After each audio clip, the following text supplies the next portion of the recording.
What's up, everybody? We are back. I'm feeling good. I hope you guys had a great week. Summer is on its way.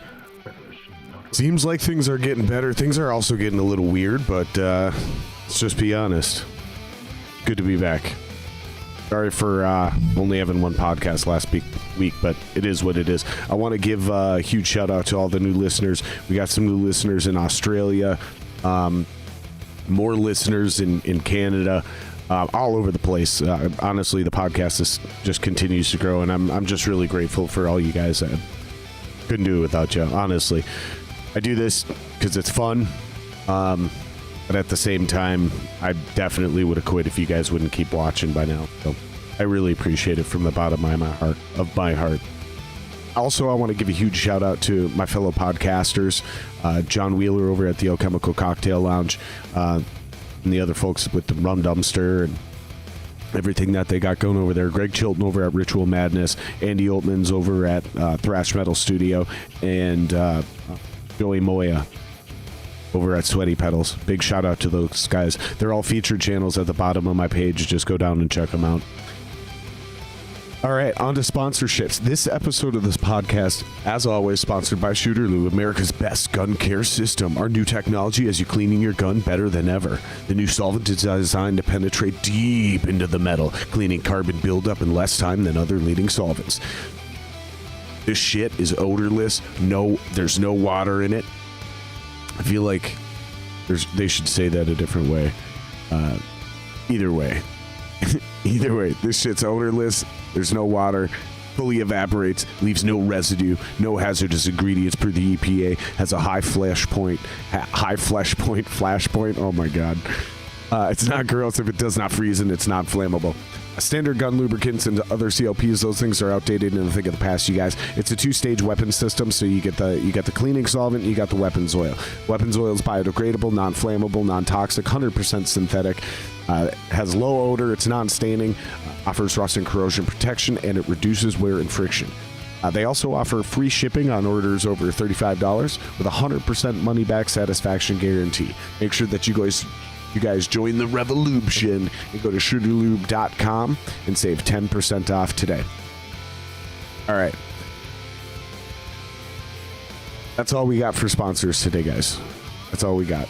I'm very excited today for Kyle Glidden. Oh, wait.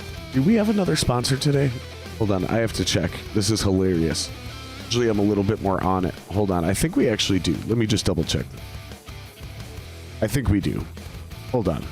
I'm not 100% about that.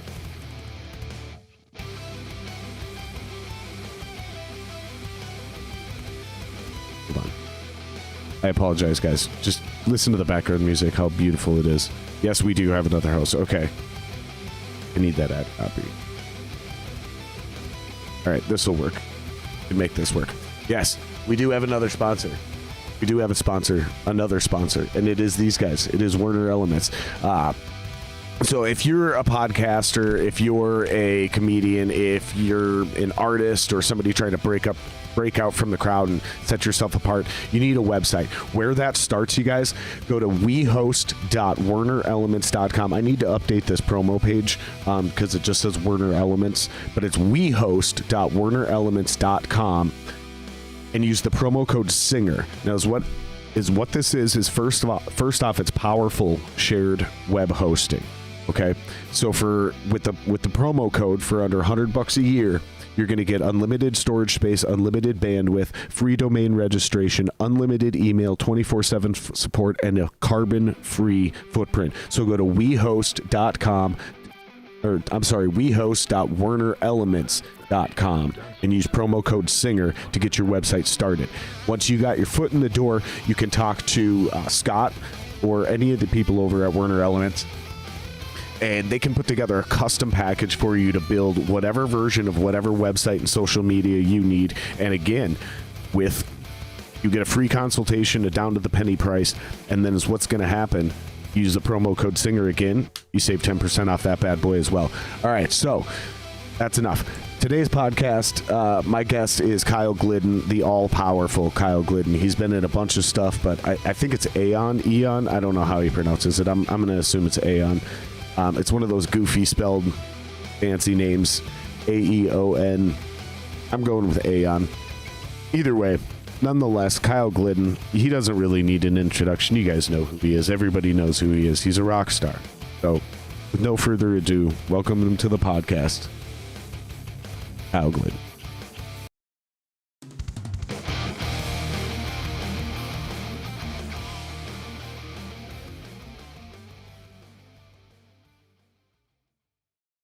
I don't know. It's a lot. I go like 6 times.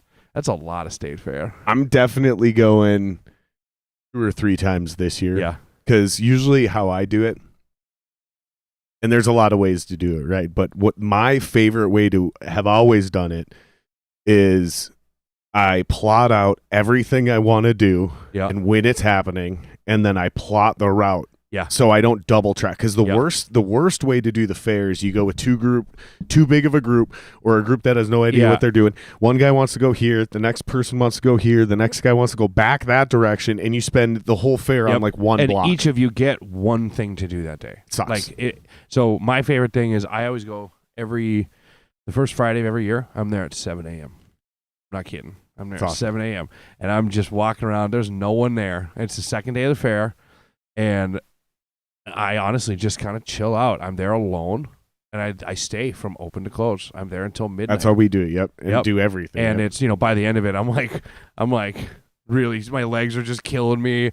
And I don't really drink at the fair either. I'm not much of as I'm drinking a beer, I'm not much of a beer guy. Oh, and that's the best part. All they have there. It's the crazy beers. I just go there to get fat, man. I fucking love it. It's so funny to me, though, because if you do the fair right, you'll probably walk 10 or 12 miles. Oh, yeah. And you're in the sun, so you're sweating. So you can, for me, I can eat and drink all day, and I'm fine. Yeah. I don't understand how people can actually go to the fair and actually get fat unless they're just sitting there. Let me tell you. I'm going to go get cheese curds, and then they sit down. Yeah. I'm going to go get pizza, and then they sit down. Yeah. Then you're fucked. Actually, here, let me tell you. Is that what you do? This is how. So what I do every first Friday, I go to the fair. As soon as food starts opening up, the first thing I get is Luigi fries. I don't know why. I fucking love Luigi fries. They're the ones right by the K-Fan booth. And then I go sit at the K-Fan booth. For people that don't know, explain what Luigi fries are. Luigi fries are the breadsticks with cheese and garlic butter. That's it. The easiest, the most dumb food. They look like Luigi's fingers. That's why they're called Luigi fries. Yeah, they're literally the most simple, basic food. They're like giant chunks. They're breadsticks. It's 2 breadsticks about this big. Well, maybe that big each, and then just a shit ton of cheese on them, and they're doughy. Oh, they're so doughy. They're so good. Yep. Kate and I love to start with the alcoholic coffee. Oh yeah. So there's that weird little it's almost like a food truck. To try that. I haven't tried it. It looks like almost like a trailer / food truck. Yeah. And it's like a s'mores coffee marshmallow alcohol thing, and that because when it's 7 o'clock, 8 o'clock in the morning. Yeah. It's kind of chilly still. It is. And you're usually in shorts. My favorite. You're usually in shorts ready for a 90-degree day. Yep. So you're fucking freezing. So you want a coffee. Yeah. You want a hot coffee. And then it's just such a great way to just get a little bit of booze into you. Yeah. Just start the day off right. Lube up the old lube up the old carcass. Yeah. The old crickety bones. Yeah. Because it's early and you're about to do a lot of walking. Mm-hmm. Best thing to do. Yep. Tiny little shot of Jameson in your coffee or some Fireball or whatever the fuck it is they put in there. I think I love it. Maybe 5 years ago, I was in a phase where I was like, I just wanted to drink Jack Daniels constantly, as I'm drinking Jack Daniels now. And a beer. That's technically kind of a that's beer. More pineapple lemonade than it is alcohol. It's pineapple with some alcohol in it, which I love. But big pineapple guy. And so they might change now, but they don't search you at all when you walk into the state fair. You just wear cargo pants and bring 2 of these, one in each one. Well, and you're allowed to bring like coolers and shit like that, and we've brought in beer. And I think technically you're not supposed to be able to bring liquor in, but I don't know. I think you can bring beer though. Well, I've done it a lot, but so what I do is I go sit at K-Fan all morning. I literally go sit and watch because I'm a musician who listens to talk radio. Me too, dude. That's all I do. So okay, that hits hard for me because I started doing it because I would be coming home from rehearsal, and I was in a metal band. Yeah. and I was exhausted. Yeah. Or I'd be coming home at the end of the night from a show. Yep. And the last thing I wanted to listen to was music. Yeah. Oh, yeah. Because it's just been blasting in your fucking ears. But Audible wasn't the thing yet. Audiobooks were sort of a thing, but you had to have them on CD. Yeah. So I did that. I did, you'd either go to the library or you'd 4 buy books them. last year on audio. Did you? Yeah. But yeah, that's how I ended up. I was like 16, 17 years old, way too young to be out as late as I was. And yeah, it ended up being sports talk radio because I wasn't listening to any of the other weird talk radio. Yeah, it gets weird. Is it the same for you though? Yeah, it is. So there's a lot of times after band practice, I'll come home and I just drive home in silence. A lot of times, just that. And it's awesome. But during the day, I drive so much. I put 300 miles on Monday. Wow. Yeah. And well, like I said, New Richmond twice. I suppose that's I have a job in Shorewood as well, which is out by Minnetonka. Yeah, you do 60 miles one way, 60 miles another way, and then you take your ass back pretty close to. Mm-hmm. And so it's like that's so much time. And like, don't get me wrong, I'll usually do like a week out of the month. I'm listening to music, and I'm like reinvigorating myself with music, and I'm listening to metal, or I'm listening to Blue October, one of my favorite bands, or the Beach Boys. And nice. And then the other 3 weeks, I'm listening to talk radio, otherwise podcasts or books on audio. Speaking of, this is a great segue. For people that don't know, because a lot of people obviously know who you are here. Yeah. You're a local rock star. I don't know if I'm a rock star, but you've broken out a little bit. You've really done some cool shit. You've definitely lived the dream far, and I hope you appreciate what you have accomplished. I've been blessed. Because it's very small, the amount of people who've been able to do what you've done. Mm-hmm.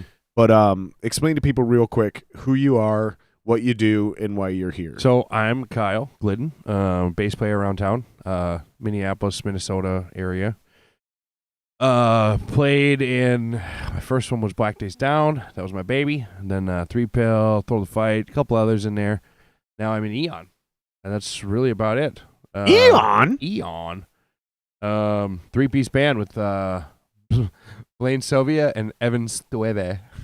Stevie. And you guys got shit that you just released or you're about to release? What was it? What are you guys up to right now? Well, we put out an album December of 19. Christmas show. I like Christmas. Everybody who knows me knows I love Christmas. I'm a fucking fanatic for Christmas. State Fair, Christmas, Ghostbusters. That's Kyle Glidden. And for me, it's 4th of July and State Fair. Yep. And we'll get back to the Future. No. So apparently, found out same era though. I found out that I think it's like my great grandpa or some shit. I don't remember exactly how I'm related to him. Invented barbed wire. No shit. Yeah, and in Back to the Future 3, I just found this out 3 days ago when I was going down like a Wikipedia hole, that the barbed wire salesman in Back to the Future 3 is based on him. Really? Yeah. I was like, no shit. That is the coolest, just weirdest, random, stupid knowledge. That's wild, dude. It was like 6 o'clock in the morning. Like I hadn't texted my guys yet for work, like what they got to do and anything. And I was like, for some reason, Glidden name, I just thought about it. And I just went down a Google or a Wikipedia hole with my like family or some shit. And I found it out. I was like, huh. That's one of the coolest, weirdest factoids. That's pretty cool. I mean, Back to the Future? Hell yeah. That's sick, dude. Mm-hmm. But back to Eaon. So you guys have been famous for a while. The Gliddens have been wildly famous for a long time. All of you have probably seen barbed wire at some point in time. Including the movie with Pamela Anderson. Oh yeah. Oh yeah. Oh yeah. It's been a long time, but you can always, it's a lot of memories to that movie. But anyways, back to Eaon. What was the question? Oh, what are we doing now? Yeah, what are you guys up to right now? Yeah, we put that album out. You did that in 2019. In 2019. We had about 300 people. It was us, Johnny Rock the Failsafe. Oh, I'm such an asshole. I can't even remember the other one. That's one of the last shows we played. Shout out to Jesse Weber and Zach Boyd. Yeah. Both those guys have been on the podcast. Yep, I love them both. And so we did that, and then obviously we had a bunch of weekenders planned that March of 2020, and we right around then this little thing called COVID happened, and we had to cancel all that shit. And so then we went, well, screw it. Let's just write a new record. And so we got about 30 ideas right now that are anything from a riff to a riff and a chorus, and a verse or whatever. And we got about 8 songs right now that we are in the demo stage of with Eaon Combs over at Waterbury. No, River Rock. So, yeah, we just did Sunday and Monday, we just did 2 more. Then it's like, we'll take songs in there. We just pretty much finished writing them with Eaon. And they're turning out fantastic. It's not that I wasn't excited for this record, but now I'm like, oh, man, I just can't wait for you people to hear this shit. We also have a video coming out from our last album still. When are you guys planning to release it? We're not sure yet. It's so early in the process, but we want to do it this fall, if possible. We feel like 2 years is a pretty good run for album to album, timeline wise, and so I'm hoping we can do it by fall. But that's going to take a lot of work, especially because we're trying to start playing a lot more shows now too, since we just bought a shuttle bus. So how did this band come together? Actually, so I had just left Throw the Fight, and myself and John Sutton, who was in Throw the Fight with me, him and I left, and we were like, well, let's start something new. And then we started something with our buddy Pete Carey, who's Gojira's light guy, actually, one of my fucking best friends. And we started something, and then it ended up that John and Pete skedaddled. Blaine had come in right before that, so it was going to be me, Blaine, Pete, and John, and then it ended up being... they left, and we were like, well, we should maybe just think about staying a 3-piece for a couple reasons. One, Blaine is a fantastic guitar player, like one of the best guitar players I've ever played music with. We have songs that we wrote with 2 guitar players, and then now live, he somehow manages to play both guitar parts simultaneously. Like, it's weird. I don't know how the hell he does it. There's Fan of Flame has this lead over it, but with the lead, there's also like the bar chords that we're playing with it. And it used to be one guitar player did one guitar player did the other. Well, at least for that one, he's like, oh, I think I can do those all at the same time. I'm like, no shit, dude. He's like, yeah, interesting. Watch. So he figured it out. I'm like, you motherfucker. All right. I see kids do that shit on fucking YouTube now. Yeah. That's they're doing that weird acoustic shit. They're like drumming in the middle of they're playing like multiple sections and a vocal section to an entire song. It's insane. Kind of head. I'm never gonna be that talented. Kind of head turning. Yeah, but and then we just asked a bunch of people if we knew anybody who wanted to play drums anymore, and Evan came on, and the rest is history. And Evan's a good thing for us. Evan's a very good dynamic between Blaine and I. Blaine and I can be a little aggressive at times, and Evan's kind of the chill one, so it works pretty well. But we, that's pretty much it. That's pretty much how we started. Dope. Thank you for buying me time. Yeah, I know. You're over here doing this shit. Because I forgot to load up those songs, but I think I just pulled it off to where I can... Are you going to play Fan of Flame? I'm going to play one of them. I don't know which one I grabbed. That's the white one up top, the top one. I don't know which one I grabbed. Yeah, it's all good. I don't know which one of these 3 I actually grabbed. But we'll find out here. And then while this one's playing, I'm going to just load up the other 2 so we don't have to do this again. I told you I drop one ball every podcast. You did. It's all good. Every podcast I fuck something up. And today I honestly just forgot to load up these songs. We were sitting here hanging out. He even mentioned it and then didn't upload them. Yeah. We were sitting here hanging out before the podcast, bullshit and talking about all kinds of fun stuff. And no shit, I still fucking forgot it. That is so funny to me. All right, and we haven't been down here in a while, so I kind of forgot how to use my setup. This is why we need a producer. When was your last one? With Greg was a couple weeks ago? That sounds right. I think so. I don't know. Yeah, that sounds Shout right. out to Greg. I love Greg. Greg was the last one. I haven't seen Greg in like fucking 7 years. Yeah, Greg was the last one. He's been on a few times. He was on... Yeah, he was definitely the last episode. Yeah. Okay, so I think this is going to work now. Let's see. Let's see if we did this right. I don't know why this isn't working. This is the weirdest part. This whole picture-in-picture thing. Yeah, that's supposed to be on there if we want it to be. And it's supposed to work with this button, and it just doesn't. I don't really get it. We'll see if this actually works. I don't know. Oh, there we go. Is it going to work? Yeah, so this is Fan the Flame. Cool. If it decides to play. We did this video a long time ago. This is the first thing anybody heard from us ever. We dropped a video. Oh, it's doing that weird glitchy fucking thing. I don't know why it does this sometimes. All right, we're gonna fucking give me a second, guys. Oh, good. The loyal fans and listeners, they know what's about to happen. You're gonna see this whole thing lag out for a minute. Don't go anywhere. We are literally just. I gotta reboot this fucking OBS. I don't know why it does this. Give us 2 seconds. Don't go anywhere, guys. You're gonna see us come back. We're back. We're back. All right. So if you guys are not listening live, you won't even notice that. That'll be seamless for you guys. Hopefully this works now. What band? Shut up. Fucking love. Let's see if this actually works this time. Church. Might still be a little glitchy. If it is, we may not be able to play these. I don't think that's our video, bro. Nope, that's not it. That's not it. Supposed to be this one. There it is. Still seems glitchy. I think we're going to have to wait. Is it not done uploading or? No, it's fine. Here's what I think it is I think there's a lot of people at this time because it's like, it's not even 7 o'clock. Yeah. There's a bunch of people in the area. Oh, gotcha. On the internet. So it doesn't matter how good my connection is at some point in time. We're just going to have to wait. We'll play. I promise you guys we'll play that track in a little bit here. We got a couple more too.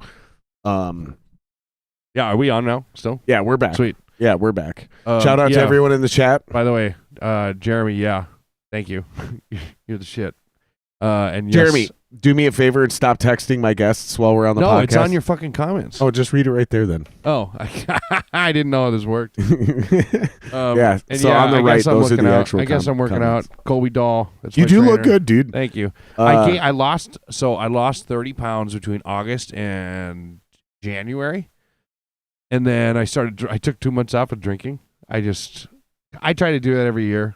Like I do like January. I don't think I've drank on New Year's Eve in 6 years. I show up and I silver cap my friends and then I stay sober for all of January and then I'll get back to drinking again in February. Well, I did 2 months this year.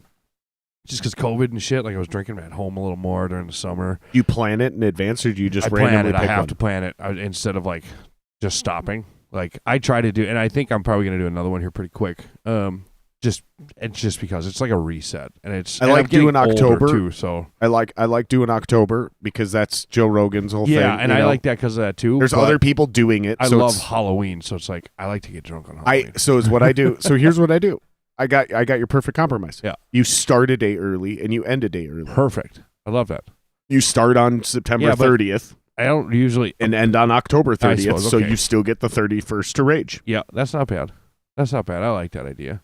I think this last January, I had a vacation in with my parents in South Padre in January. So that's why I did a month early because I was like, it was going to be January 1st to like January 23rd. I'm like, 3 weeks it's really nothing. You know, right. if I'm not doing a month, what's the point kind of thing?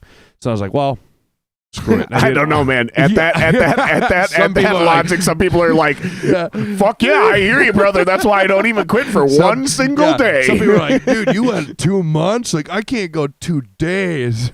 Like, I know a couple of people like that. Shout out Blaine Sylvia. That's super hilarious. That's so funny. No, good for you, man. Speaking of cutting back on drinking, cheers. Exactly. Cheers. No, I do the same thing, dude. It's just a nice reset, man.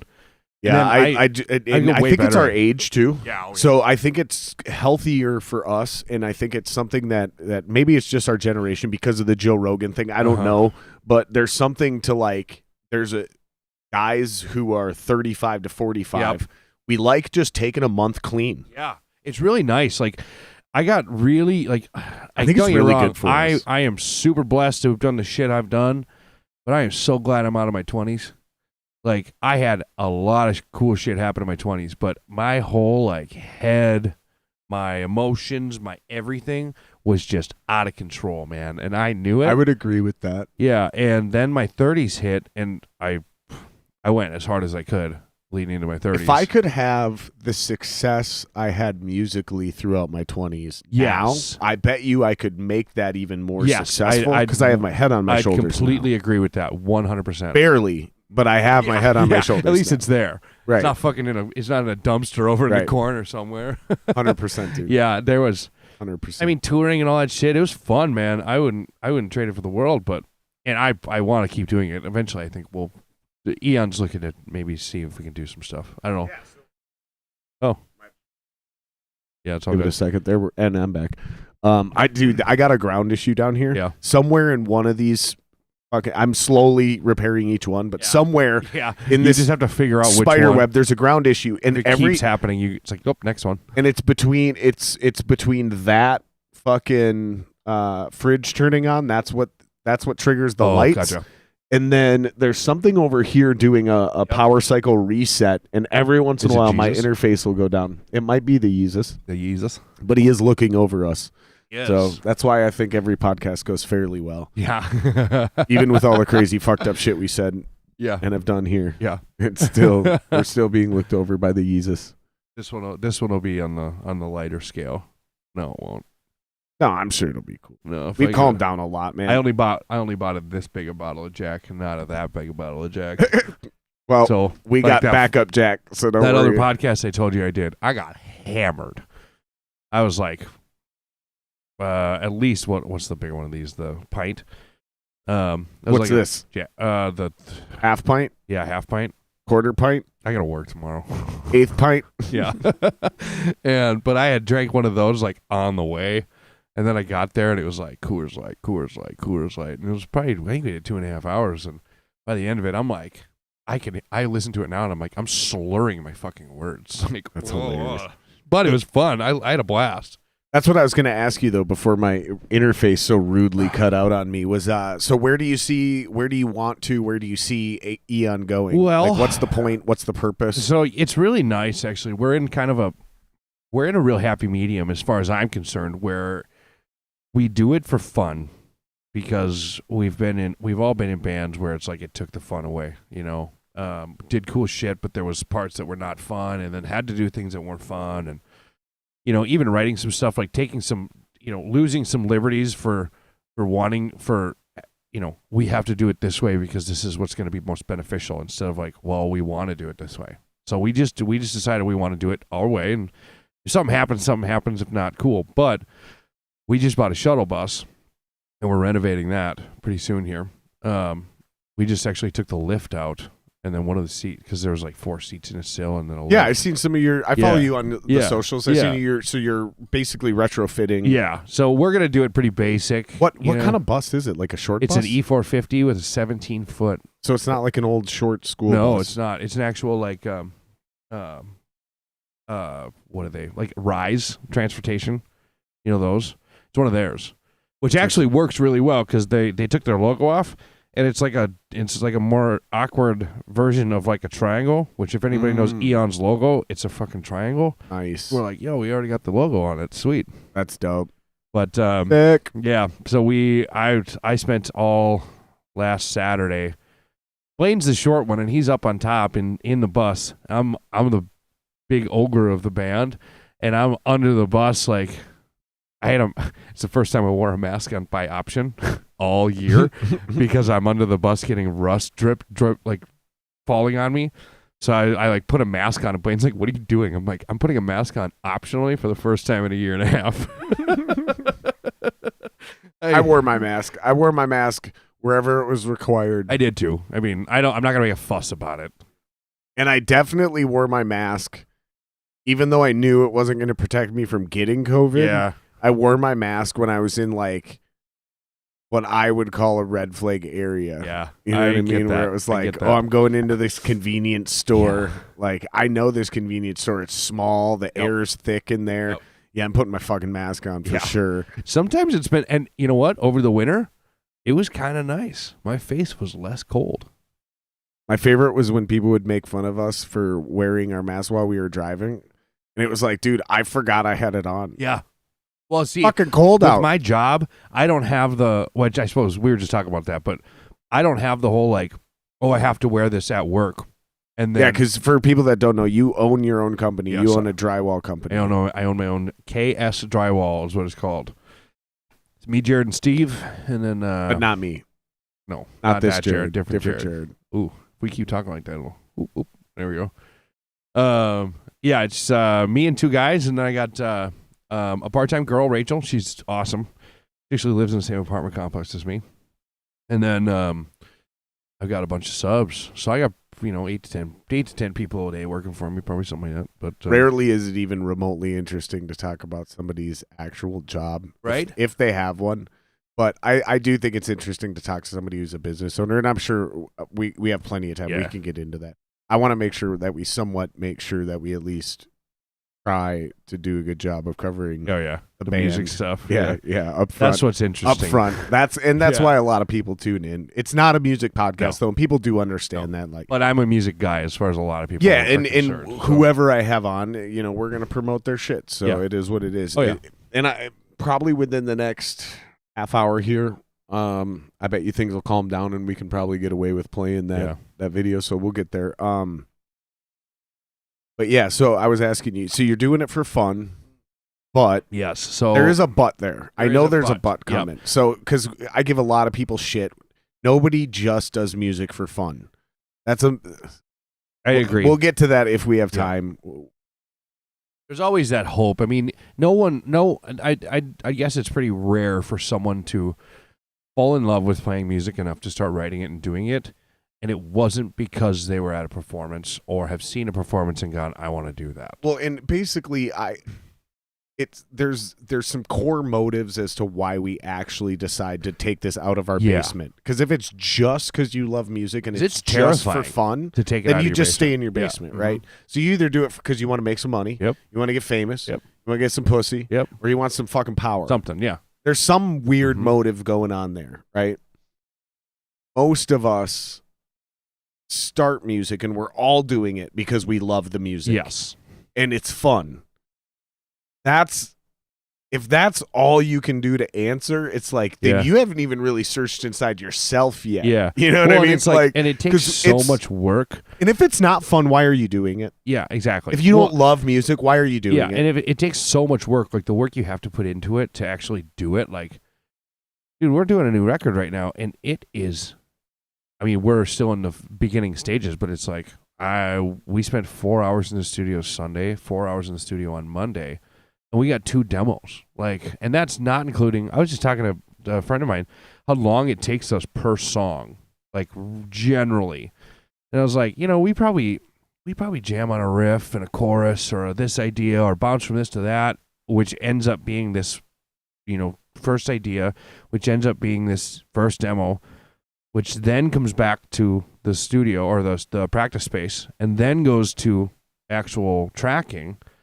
It's like, we're probably, it's 20, 30 hours per song here as far as like effort put into a single song. Not just like, logged hours of like in the studio, but like actually at practice. Because we don't practice as much as we'd like to, but we're all adults. It's tough.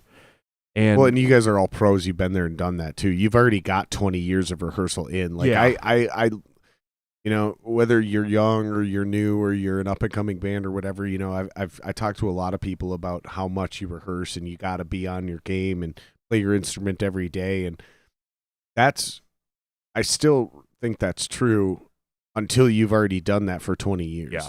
Because once you reach a certain level, you can bang off the rust extremely fast and get back to. It's hard to explain it, and I want to be very careful how I say that because I don't want to give people outs who think they're like, oh, I am that good and I can fucking just like I don't have to rehearse because like Garrett said, you just got to fucking no like I should just stop talking. I'll tell you right now. I should just stop talking. Everyone misconstrues misconstrues what I say anyways. I'll back you up on this, though, a little bit. I am the worst when it comes to rehearsing and playing. Okay, let's just be honest, though. You also play the bass. I know, exactly. It's fucking easy. No, it's a joke, man. Like, I remember, like, I started playing guitar when I was young. You're right. The bass, it is a joke. I'm just kidding. I know I'm just kidding. My favorite joke. One of the hardest things to do is find any a of the great guys bass in the band. I know that's also another thing. Or even just a bass player who knows how to fucking stay in the pocket. Yeah, dude. I think I put a lot of my blessings as far as what I've been able to do, like, you know, some of the tours I've done, the bands I've been in, and all this stuff, to the fact that I'm a bass player and not, you know, a guitar player, drummer, or whatever. There's not many of us out here. I know you had Jamal on. I mean, Jamal's another good one. It's just tough to find people who say, like, yeah, I'm a bass player.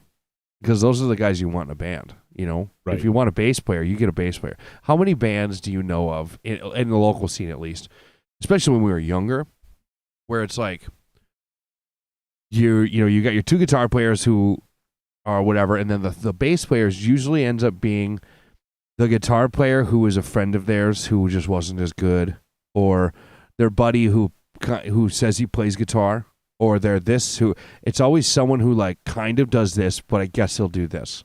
That's just always what seems to be what bass players now, what end you're up being. specifically referring to is that first, often 4-ish years of any musician's career. Yes. Your first one, maybe even two bands. Mm-hmm. Because then all of a sudden you get into a new level where it's like, I'm just going to call Kyle. Yeah. I'm just going to call Jamal. Yep. I'm just going to call Jake. You know, and then there's another level above that where you just call somebody and you're like, find me a fucking bass player. Yeah. Uh-huh. Yeah, it really is. But most of us are either in that first category you just described, or we were in it at one. Almost point, all at of least, us were in it at one point. Unless you're one of those very, very select number of musicians who got discovered at 12 and signed to a private record label. Yep. And you kind of like did those. That's not how anyone proverbially ever. And you know what? Up. You know, to be honest, I love playing bass. Like, I love being a bass player. But do you slap at the bass? I don't really slap at the bass. I tried for a little while and I was like, my fingers are too fat for this shit. No, not really. I'm just probably too lazy. But you know, my favorite thing. I met this one bass player one time, and that's the first time anybody started a story like that. No one cares. So I met this bass player one time. No one cares. As a musician. So I'm like, oh, so you slap at the bass, huh? He's like, nah, more of a pick player. I was like, oh, are you a slap at the bass? Yeah. And he's like, no, I play with a pick, dude. And I was just like, I can't hang out with this guy. Yeah. Like, and literally he just like stared at me awkwardly, and I went like this. I went, ooh. What? Like you stroke the beard. All the just as many bassist stereotypes as I could. I just watched the South Park Token bass playing episode.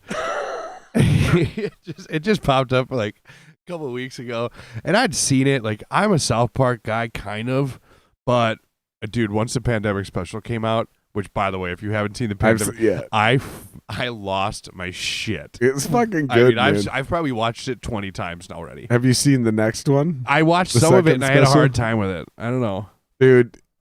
So you got to go back a few years. Yeah, you got to watch, like, I don't know when they switched, but they switched somewhere between like season 12 and season 18. You mean from like where they went from only the 4 kids as the main characters to like they have episodes where it's like anybody can be a main character? Not only that, and that's part of it for sure. But like, and I'm going to try to not get all fucking, this is how things are written. I hate people like that.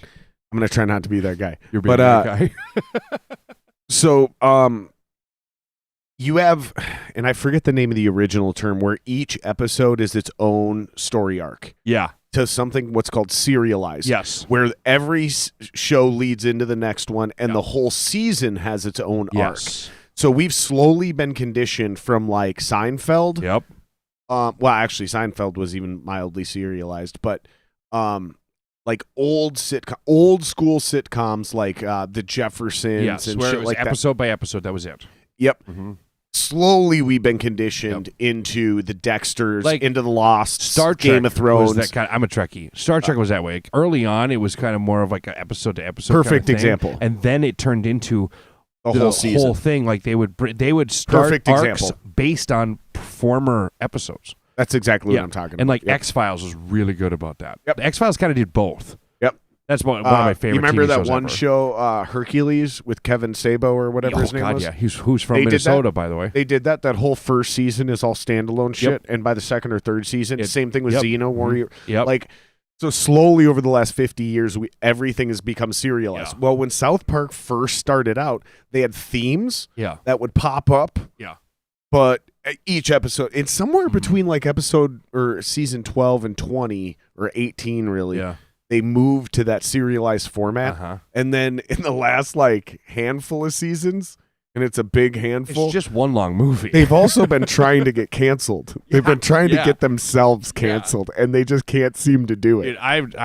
My buddy Sean is like he's just a diehard South Park guy. Which, like I said, I like South Park. I sometimes love it. It's just one of those shows that I never really choose to turn on, but when I turn it on, I'm like, why the fuck haven't I been watching this way more?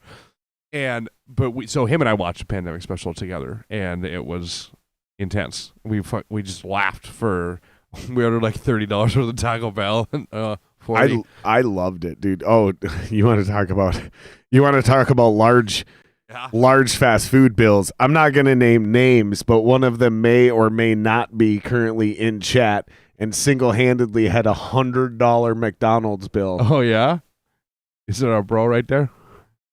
It may or may not be our bro right there. Wink, funny. Wink. Yeah, I love fast food.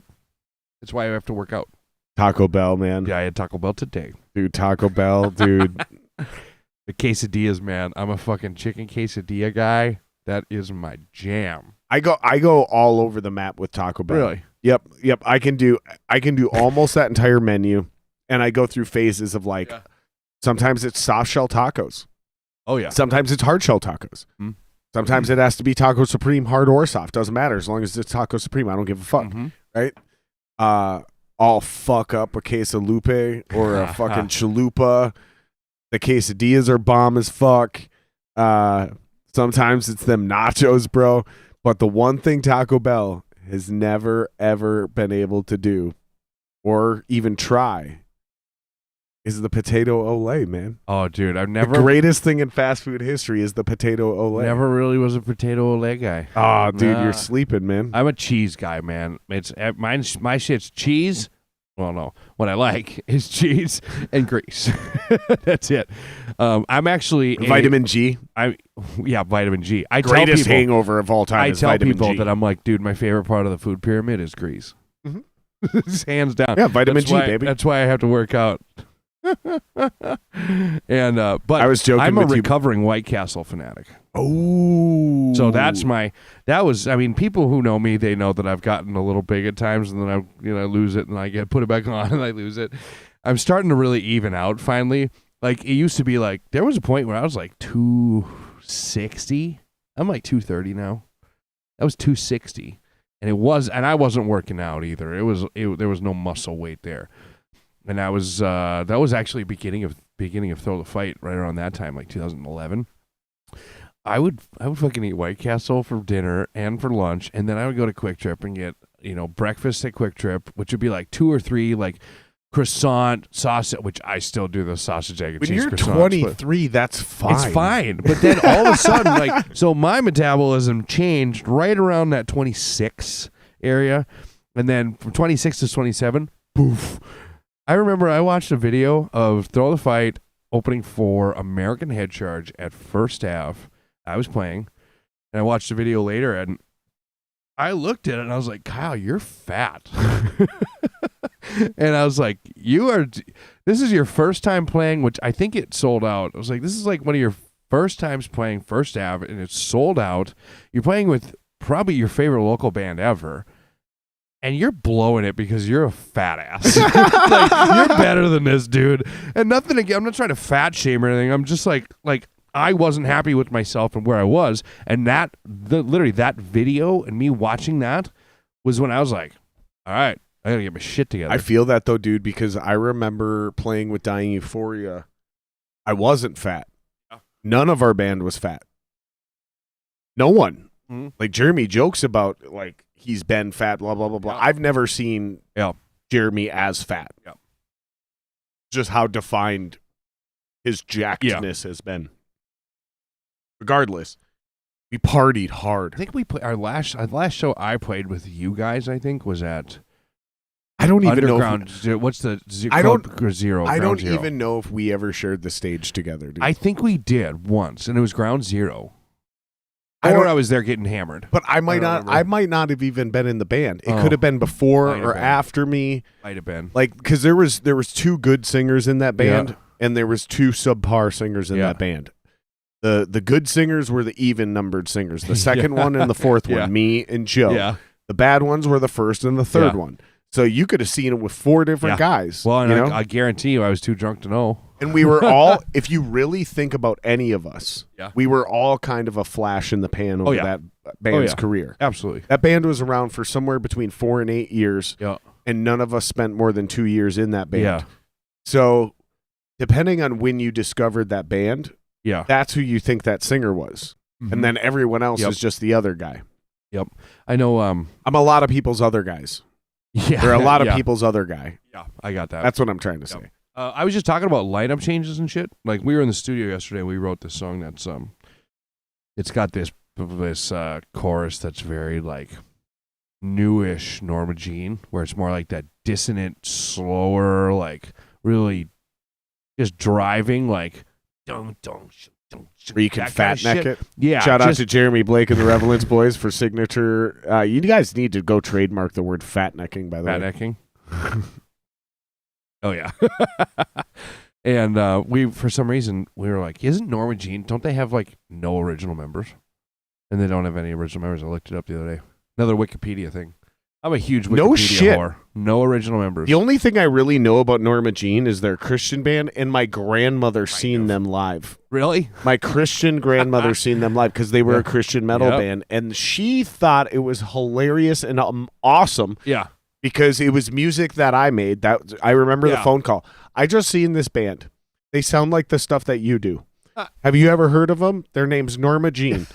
And I went, yeah, Grandma. Yeah, they're a really popular, like, at that time, I think we even called them hardcore. Yeah. I don't know if they're really hardcore, but they were a hardcore band, right? Or at least they were part of the underground hardcore scene. I don't remember the last time I've heard someone describe something as a hardcore band. I know, right? Like, now it's a this band. This. Like, there's like three different words you have to use to describe the type of band. You know what's hilarious is I can tell you're a busy man and you've never watched this podcast. Because we've had all of these conversations. I watched a couple. I watched Wheeler. In Annihilation. I watched Wheeler. I think I watched some of Greg and some of Wally.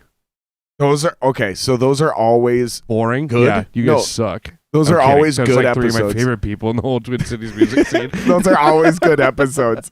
Those are always good episodes, but we always go off on like weird tangents on those episodes. Yeah. But there's themes that run through all of these. Mm-hmm. Just like Rogan today. and just like everything else. We're starting themes today. I hope this isn't my last time on here. Absolutely not, dude. By the way, speaking of thank you, normally we cheers and I say thank you at the beginning. I'm honored to have you on finally. Dude, I'm glad that I'm, like we were talking about earlier, I'm glad that we waited. I wish I could have come on earlier, but like I said, I was having some health stuff. Like I was having headaches and stuff. And you had some wisdom teeth. Yeah, they took my wisdom teeth out. I'm glad we waited too, though, man, because the production quality is better now. Yeah, I'm honestly, better at this, and I'm in a better place too, where it's like I probably could have pulled my shit together for a couple hours and been funny, but which I'm not really that funny anyways. But now it's like I was excited to come here. Instead of like having a headache or kind of whatever, and I was like. Then I got here, I was like, fuck yeah. All right, let's do this. Yeah. So even with this crazy neighborhood I live in. Dude, I pulled up, I was like, okay, cool. A little different. It is getting a lot better really fast, though. Yeah. Like when I first moved in, it was crazy. Riots made things a lot worse. Oh, I bet. Well, riots usually make everything worse. We'll don't have get to there, get into that. We can maybe get into that later. We'll get there, though. Basically, point is there's another group of people up at the top of the hill and at the bottom of the hill. One family bought the lot, the vacant lot. It, for all intents and purposes, it seems like they're going to be building to live there. Uh-huh. And at the top of the hill, these cats bought the house. Ooh, this is good. And they're going to be living there. So less crazy rental properties, the better. Basically, is the point. I mean, you can have some rental properties. That's not bad, but this whole block is trying to live peaceful, normalized lives. Yeah, it's nice even in the hood. That it's nice to have like a little more homeowner living than rental living for sure. Yeah, man. I guess I never even thought about that, but because we were talking earlier before the podcast about like the one that like planning on doing the rental thing. That's what I'm planning on. I think this year's. It's either going to be this year or next year when I buy my first house.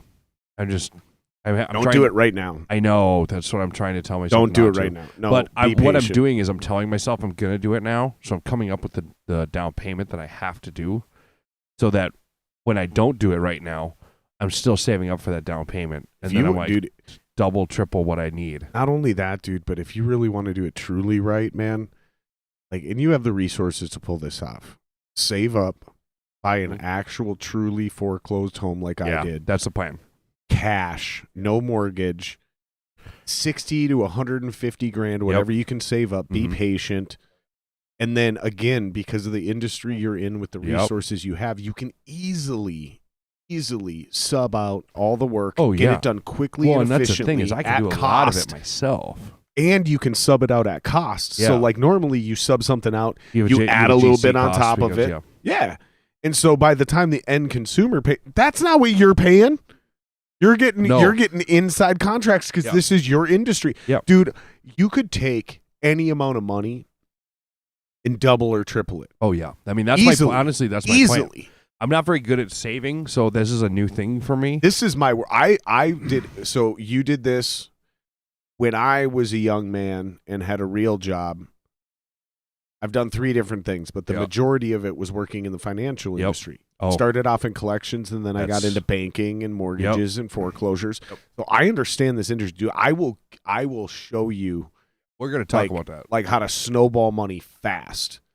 Because the only reason I haven't gotten obnoxiously rich is because I don't have a huge amount of money to start with. Yeah, it's tougher. I'm doing it the old school way our grandfathers did. The grinding way, where it's like you just every little bit, couple grand here. You don't look at it until a year from now, and you go, "Fuck yeah!" Instead of every week going, "Oh." And every time I have somebody over here, all they see is what I'm doing. Yeah.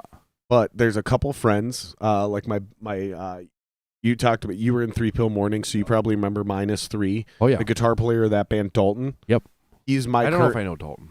I guarantee you've met him and run into him. He was in the Navy for 9 years though, so you might not remember him recently.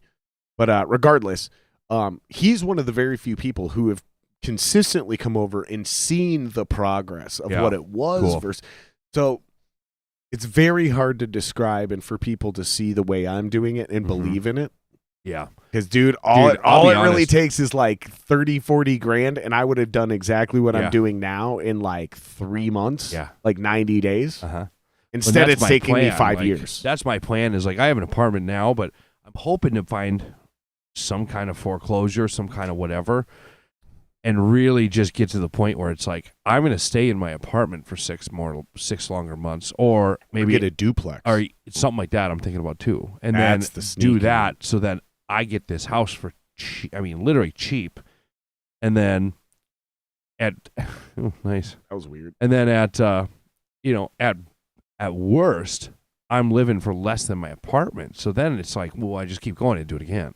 If you do a duplex properly, that other unit will pay for yours, so you're technically living free. Now, granted, if you don't have be responsible. Be responsible because you're still responsible for the $10,000 to $20,000 roof, the $800 water heaters, and if it's a duplex, you got 2 of everything: washers, dryers, sinks, toilets. You're responsible for a lot of stuff. Oh yeah. So yes, you're making $800 a month. But don't be an asshole and run around and spend that $800 a month. You should be all paying of a your sudden, mortgage out of pocket and put that $800 in a fucking savings account. or vice versa. Or whatever. You pay your mortgage and bank the cash difference. There's a lot of different business models on how to actually work this. And I'm not going to sit here and lecture anybody on. But I will lecture this one point, is when you find out somebody is living because you're paying the mortgage, because you live in the duplex, do not become entitled like that person isn't doing anything. Because when you have a water heater that goes out, they are replacing that. Yeah. That's $800. That's an entire month's rent. Boom. Mm-hmm. When your heater goes out, because there's 2 furnaces, one for each unit. Yep. All of these things are huge costs. Plus snow plowing, shoveling, lawn grass, care, anything. All of that. Nickel dime. Property taxes. Fucking rental fees for having the license to make it. You're not actually living for free, but you're cash flowing. You're making a little bit of money, and you're taking all the risk. Yep. So again, somebody gets injured on the property, it's your homeowner's insurance, not their renter's insurance. Exactly. All of these variables come into play, so it's definitely worth doing, especially if you do it the right way. But I'm getting really frustrated with everyone thinking everyone else is making too much money lately. Yeah, we can get into that. I know you feel me on that one, brother. Yes, I do. That's where we kind of bonded. It is. I mean, because we've known each other for years. We've met each other dozens of times. Oh yeah. But we've never really known each other. No, that's the thing. We've always just been like acquaintances. Industry acquaintances. Yeah, industry acquaintances. That is the perfect normal relationship that most of us actually have in this scene. It is. Our conversations consist and honestly, of we great all have set tonight, 5 man. to 10, like good, like next level up. Like 5 to 10, maybe 20 if you're really lucky. Yep. Of like, hey, this is my friend. Like, there's so many He'll people help me move. that And then maybe you got one. It's like 1 or 2 of them. Well, I was going to say I got my old boss, Chuck. He's got this phrase. There's 2 types of friends. There's ones that'll help you move, and then there's ones that'll help you move the body. Yeah. That's definitely true. That's maybe 1 or 2. Yeah, but no there's a handful of cats you can call to help move. No, it's most of us are industry acquaintances. Meaning our relationship is consisted of, hey, great set tonight, man. Yep. Thanks. If we're lucky, there's not someone there that we're trying to network with, or there's not some girl trying to get on our dick, and maybe I can be like, hey, let me buy you a beer real quick. Yeah. Seriously, man, great set tonight, dude. I really appreciate how you stay in the pocket, how you fucking and this one section of this one song. How many times have you song. been like, dude, I didn't get a chance, but this last show you played, like whatever, blah, blah, blah. Like you tell them about a different show that they played that you loved something they did or some song or whatever.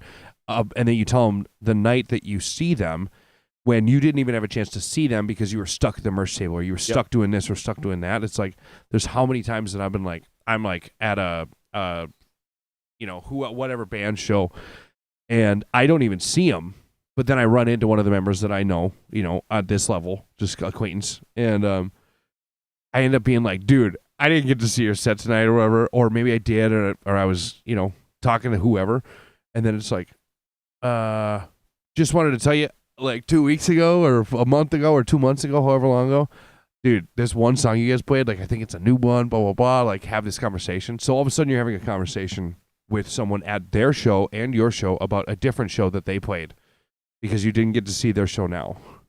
So, no, I'm good actually. Unless you got another one of these natty ice. You're out of those. All good. All good. That was good, man. I think I'm gonna take a photo of that. Like, this is gonna be my new summer drink. They're great for drinking while you're like mowing the lawn and landscape. Kate and I have been doing a lot of work outside this year. Yeah. And seriously, like I've been working my ass off. That's one of the reasons we've been slacking off on podcasts and promo and all that stuff. I apologize, you guys. I still have a wife and a house and a life.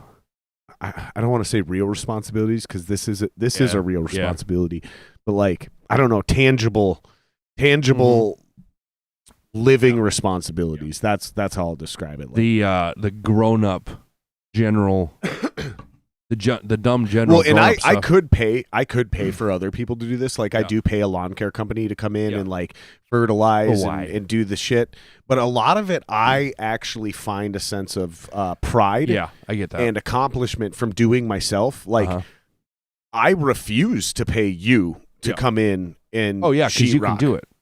I can. Yeah. And I will. Mm-hmm. And then when I get it done, I'm going to be significantly more proud. And you're not even going to think about done. the money that you saved. You're going to think about the I actually will definitely. like, I will well, fucking. I will harbor and fucking toil on the money I saved. Actually, but no, I get your point. Yeah, and like. That's the Jew in me. That's the Jew in me coming out like, oh no, it's definitely a lot about the money. No, that's but our joke with Evan, our drummer. He's the Jew of the band, but he's it not is Jewish, but it is about the craftsmanship. It is about being a man. Yes, it is about the blue collar side. It is about being self-reliant and knowing that like zombie apocalypse hits, I can find a dilapidated structure and keep myself alive. Dude, honestly, it sounds like a hilarious joke. My brother has given my little brother, who is 20 years old, 21 maybe. Wow. Accident? No, long story. Okay. My mom was really young when she had me. Gotcha. Really young. But regardless, he's given me shit because basically whenever he asks me, he's like, why do you need to know this? Like, why do you care about blah, blah, blah, blah, blah? I'm like, dude, because if the zombie apocalypse hits, I don't need anyone. Yeah. Right? Like, and if I do need people, I can be valuable in a lot of different ways. You can be the dude who shows up and helps this and does this and does this. You may not be a doctor, but you're a doctor at something. You got your doctor, starting at about 15 or 16, he started getting frustrated with this. Why is it always the zombie apocalypse? And I'm like, dude, because like plan for the worst and hope for the best. Yeah, and that is the worst. Guess what happened during the pandemic when everyone else lost their fucking minds? I only lost my mind for like 4 days. Yeah. And it was because I didn't have a gun. Yeah. Because I grew up around About guns. 4 since then. I grew up around guns. I had access to guns the entire time. But the city was suddenly going on lockdown. And I wasn't going to drive to the country and try to borrow a weapon from my family. I needed to buy a gun. And I needed to buy a gun quick. Same. That was the only time I had even a minor meltdown. Yeah. But within 72 hours, I had a fucking gun. Yep. And I was good. Yep. And then I had a lot more guns really soon after that. I went, I think this last, what was it? August. Water on it. Food on it. Yep. Stored food on it. Yeah. Same. Ability to defend myself on it. Dude, I have Bug turned out into peg, such get out plan on it. Yep. I've turned into such a what are they called? Like an endist, or what are they called? Like the prepper? Prepper. I've turned into endist? such a prepper. Endist. That is a way. I like that. Prepper. That could be a prepper cool band has name. prepper. Prepper has like a negative paranoid conspiracy theorist connotation to it, but like an endist, it's almost theological. It like is. No. We understand that eventually this is just an end. going to collapse. So I'm not a paranoid prepper. No. I'm an endist. Yeah. I understand that there's an end to everything, and I'm just simply prepared for it. Yep. Oh shit. I like that. Oh shit. I want to talk to Blaine about that one. We have to write a song about that. We're still writing, so. Speaking of, I'm going to show you a demo after this. No one else gets to hear him. I think that's going to be the name of the second album for my band. Endist? I'm going to call it Dude, Endist. Hell yeah. You guys write a song. You guys write a song. Name it Endist. Yeah. Because we can't copyright. We can't copyright song names or album names. No. You can't do that. Just give me a thank you in it. Well, no, because give me back on here then. Okay, we either both give each other thank yous for it. Yes, absolutely. Because it did happen on this podcast. It did. Yes, it did. I'm just kidding. I'm fucking around, dude. I'm having a blast here, by the way. You too, man. I'm having a ton of fun. So I was some of my favorite podcasts have been the ones where I don't really know the people. These are the best, man. Getting to know people, like especially when there's common shit too. Yeah, like, and I know, I know, we relate on you a and bunch I have of shit. Just enough like social media interaction where it's like we know what there is and what there isn't. I know what I'm getting into. Yeah, and we have so many mutual friends. That I've also helps. So many people say that about me. I know what I'm getting into. I know what I'm getting into. Yeah, there's been a time or two where someone's like, "That's just Kyle." Dude, that reminds me. So I'm hanging out at the Stormbreaker show on Saturday. Is that the one, the recent one? Yeah, on Saturday night. Yep. I'm at the Stormbreaker show. I'm hanging out with the Revenant Soul boys backstage, and They had just got done playing, and I didn't want to. You know how it is, man. So you wait. If you wait, you let them do their job. Yep. That's how I always just go do your job. And then finally they're backstage, and I walk up. I'm going out to smoke, and I'm walking through the backstage area up at Route 47 up there. He's got lunch there with Sean the other day, and I literally see Joe the singer, and I'm like, "Hey, listen, man, you guys are fucking good." Blah blah blah blah blah. Like, I don't just like randomly kiss ass and hand out compliments. And he goes, "Oh, I know. I've watched your podcast." And I was like, "Well, you definitely don't." Well, that's officially a thing now. All right. Well, that's what we're doing now. All right. Apparently, I'm a dick again. I'm definitely not a kiss ass. I'll tell you that. It made me real quick though. It made me real conscious. Like, oh, I'm a dick again. Yeah. Like, okay, I gotta figure out a way to back off, because I'm not really a dick, but I have this very unfortunate reoccurring theme of coming off like a dick all the time. Same. And it's just dude, I'm sorry, man. I'm sorry. And apparently I'm also doing it on the podcast now too. Yeah. And that's not my intent. Like, I don't bring people on to embarrass them or humiliate them. I don't intentionally talk shit. Is what I try to do is just be honest and just be myself. Yeah. Because the one thing I want to just be is authentic. Mm-hmm. And so that whoever does watch this podcast, they know that when the camera comes on, they're not getting some version of Jared that isn't going to hang out with you after or beforehand. Yeah. Uh-huh. Like, this is me, man. Yeah. Take it or leave it. Hey, love it or we not. should show everybody both our shorts. Speaking of, this is me. Speaking of, all right, main cam. Hold on. How do we go to We're main gonna go back to main cam. Boom. All right. This was not planned. Fucking shorts. This was not planned. I don't even care that they can't see our faces. This was not planned. This was not planned. Someone said this the other day. Skies out, thighs out. I have a Suns Out, Guns Out shirt that I wear ironically because I'm not jacked at all. I got it specifically to go to Jamaica. My wife is still looking for. There's a pair of booty shorts. Yep. Or maybe it's like a two-piece. I can't remember what it is, but it says "Suns Out, Buns Out." Yeah, awesome. Dude, skies out, thighs out. Skies out, thighs out. Yep, that's amazing. I think I was talking to Geneva the other day, and she was like, "Was it her? I don't remember." Yeah, someone said "skies out, thighs out," and that was when we were talking about, because these shorts that I'm wearing are like golf shorts. So I've always kind of golfed, but I always hated how bad I was at golf. And then I was like, you know what? Fuck it. I want to be a dude who golfs. So I went and bought a $900 set of clubs. And that's like cheap. Listen to all that white privilege. I know. You piece of shit. How do you sleep at night? On my pillow. Nicely. Yeah, comfortably. And so I got this golf set, and then we went up to Cass Lake. My parents and I do a vacation every year since I was 10 years old up in Cass Lake. Cass Lake Lodge. They're awesome. Go Shout out to old Cass Lake. Cass Lake Lodge. They're great. You know what's hilarious? We only have 255 subs on YouTube. Yep. We got a lot more viewers than that. We got a grip of fucking subs. Like, we have about 1,000 total subs across all the platforms. Yeah. Not a lot of numbers, but dude, they listen all over the world, and there's so many deep cut Minnesota references that no one. Dude, like, we have Australia, Indonesia, Vietnam, Russia, China. Dude, like, seriously, Guatemala, France, Germany. They have no idea what we're talking about, but these are just like hardcore. Shout out to Cass Lake, bitch. Cass Lake, Minnesota.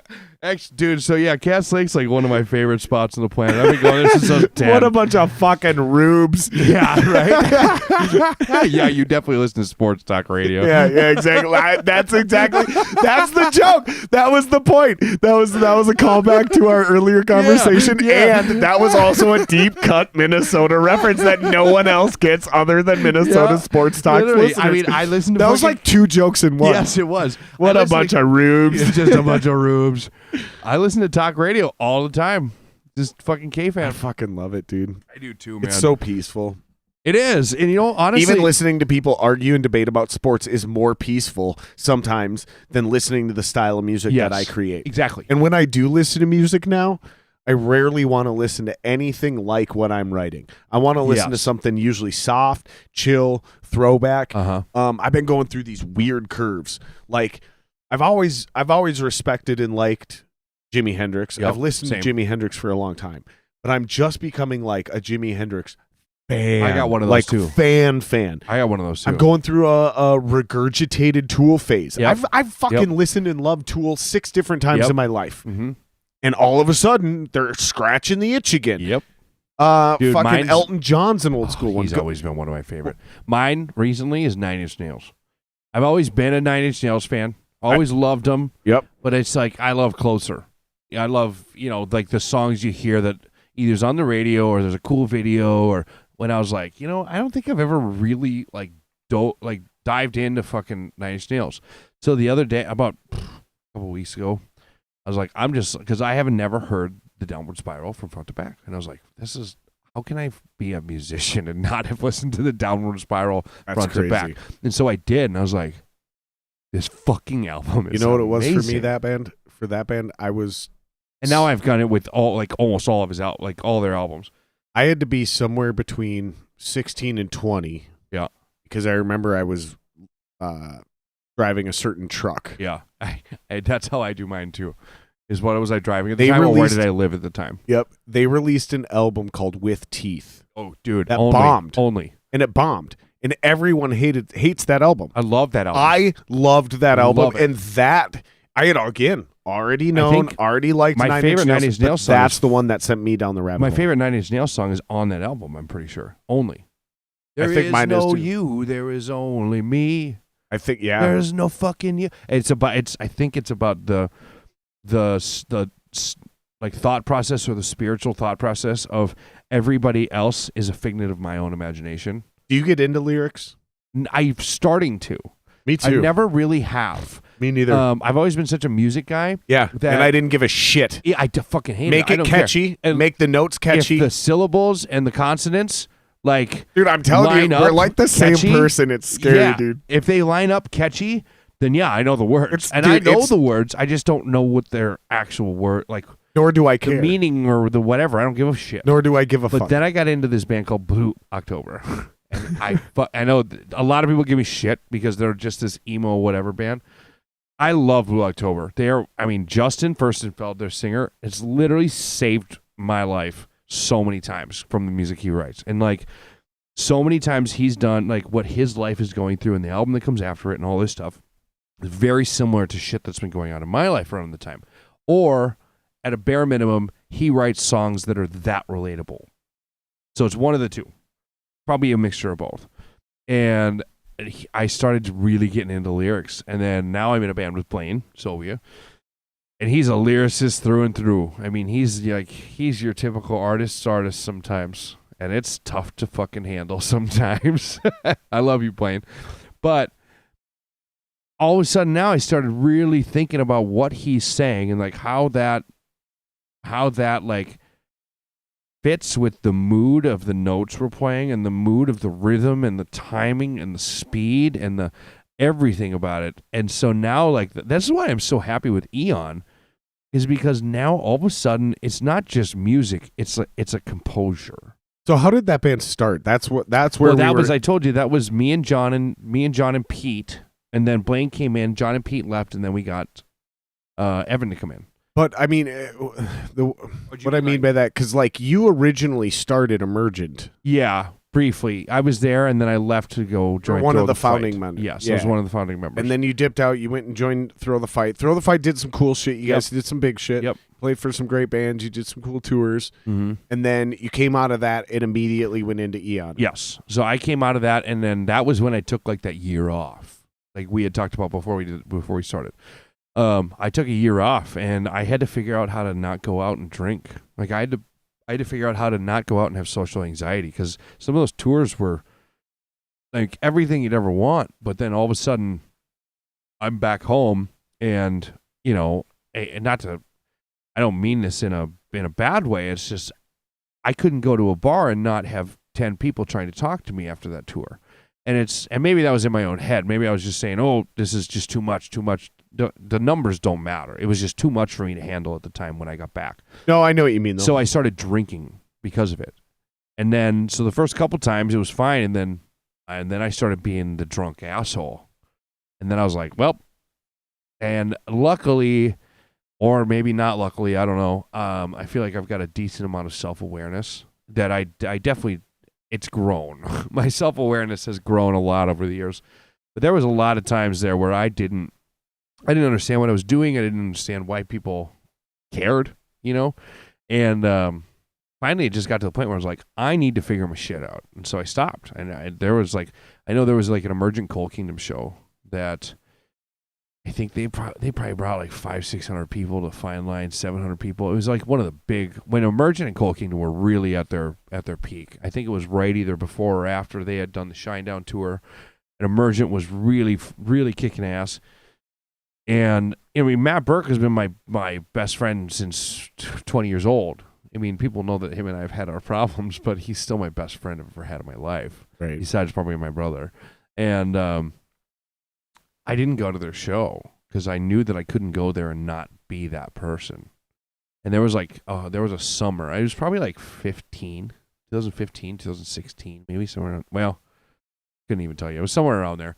And I just kind of disappeared from everybody because I was like, man, you're just turning into the person you told yourself you'd never be.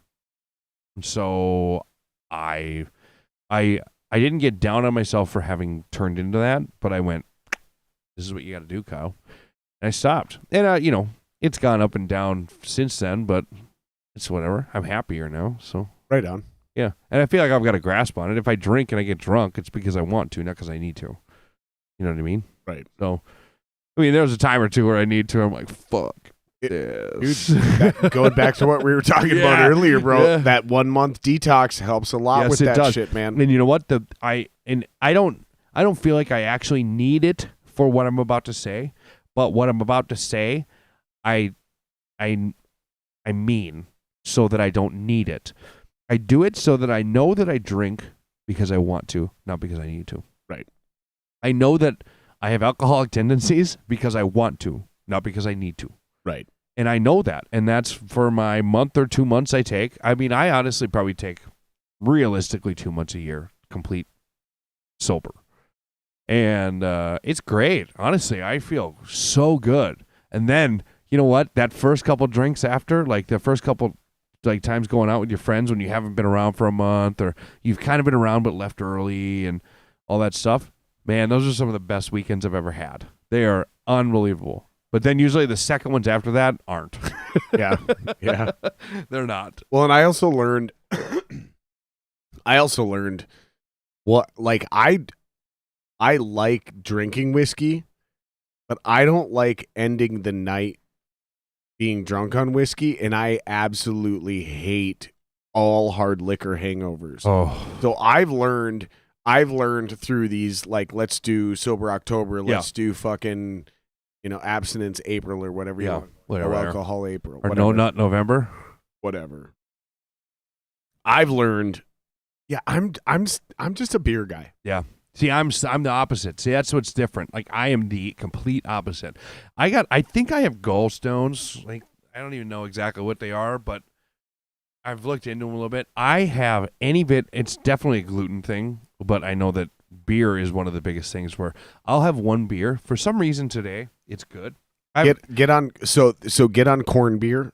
Corn beer instead of like a wheat beer. See, that's the thing though, is I'm allergic to corn, dairy, and yeast. Are you? Yeah. Yeah. It sucks. Yeah, and you love cheese. Yeah. You're fucked. Yeah. That's why I drink whiskey. But mentally, I'm like, vodka would probably be okay. I drink a lot of vodka. I'm more of a vodka if guy. you do classic, especially because it's potatoes. I have a whiskey helps shirt on, but I'm so much more. I'm a Stoli soda lime guy through and through. Let's see if we can play this clip. I got to take a leak. Oh, yeah. Throw your questions in here, you guys. Let's start interacting with some people. And we got to start talking some shit.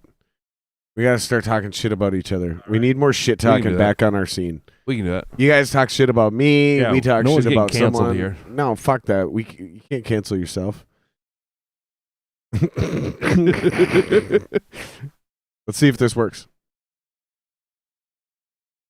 It should play much more smooth.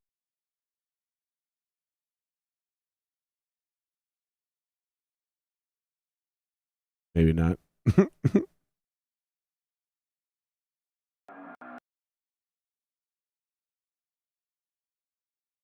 Well, hopefully it sounds fine. Oh, we're already an hour 20 in.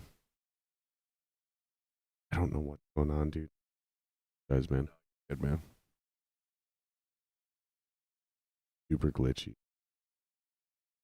Maybe it'll speed up and catch up here. Oh, Jeremy, you like Blue? Am I live? Yeah, we gotta meet these.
Okay.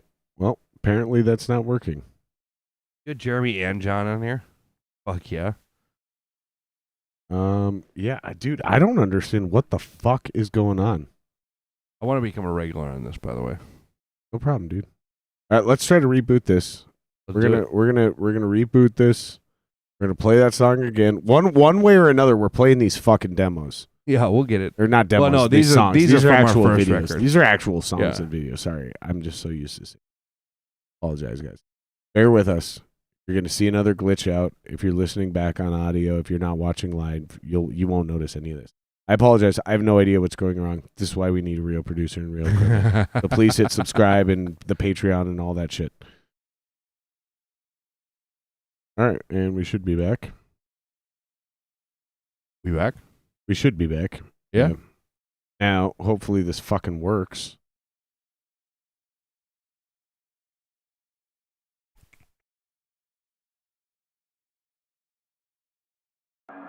There it is. There it is.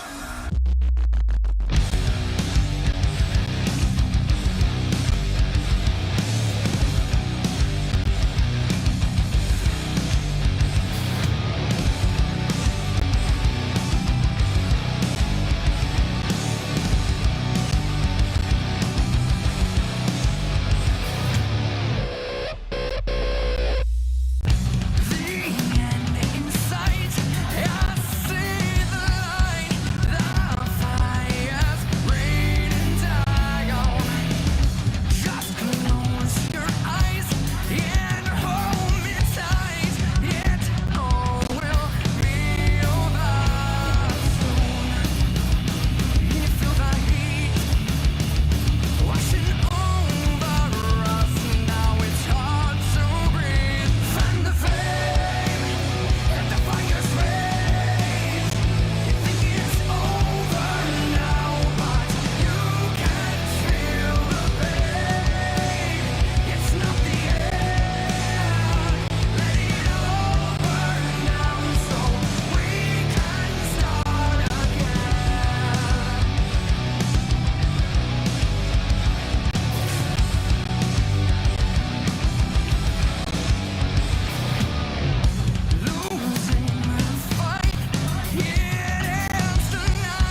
Yo.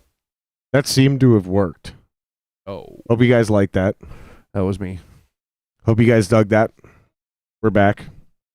We back. And I got the next one queued up, so we're ready to go. I'm going to send you that other one, though, while you got it. Oh, that third one? Happy. All right, throw you guys questions in here. We'll start working them in. We'll go through some comments here. Start having some more fun. Yep. Yeah, speaking of music videos, we have another one that we just did with Adam Standen. Adam Standen just did that music video. By the way, if anybody's looking, go do your music videos with Adam. Adam's the shit. Last Man Standin', Adam Standen. He's the shit. One of my very Holy good friends. shit, Top Hat Tony's in the house. That's hilarious. That's an inside joke from the show the other night. That no one else gets that. I was going to say, I have no idea who Top Hat Tony is. Shout out to Brad. Shout out to Brad. You will.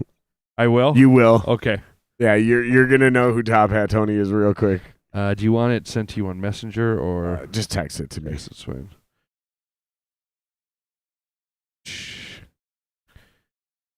And yeah, that one, Happy, the one I just sent you, that one was done by Evan, our drummer.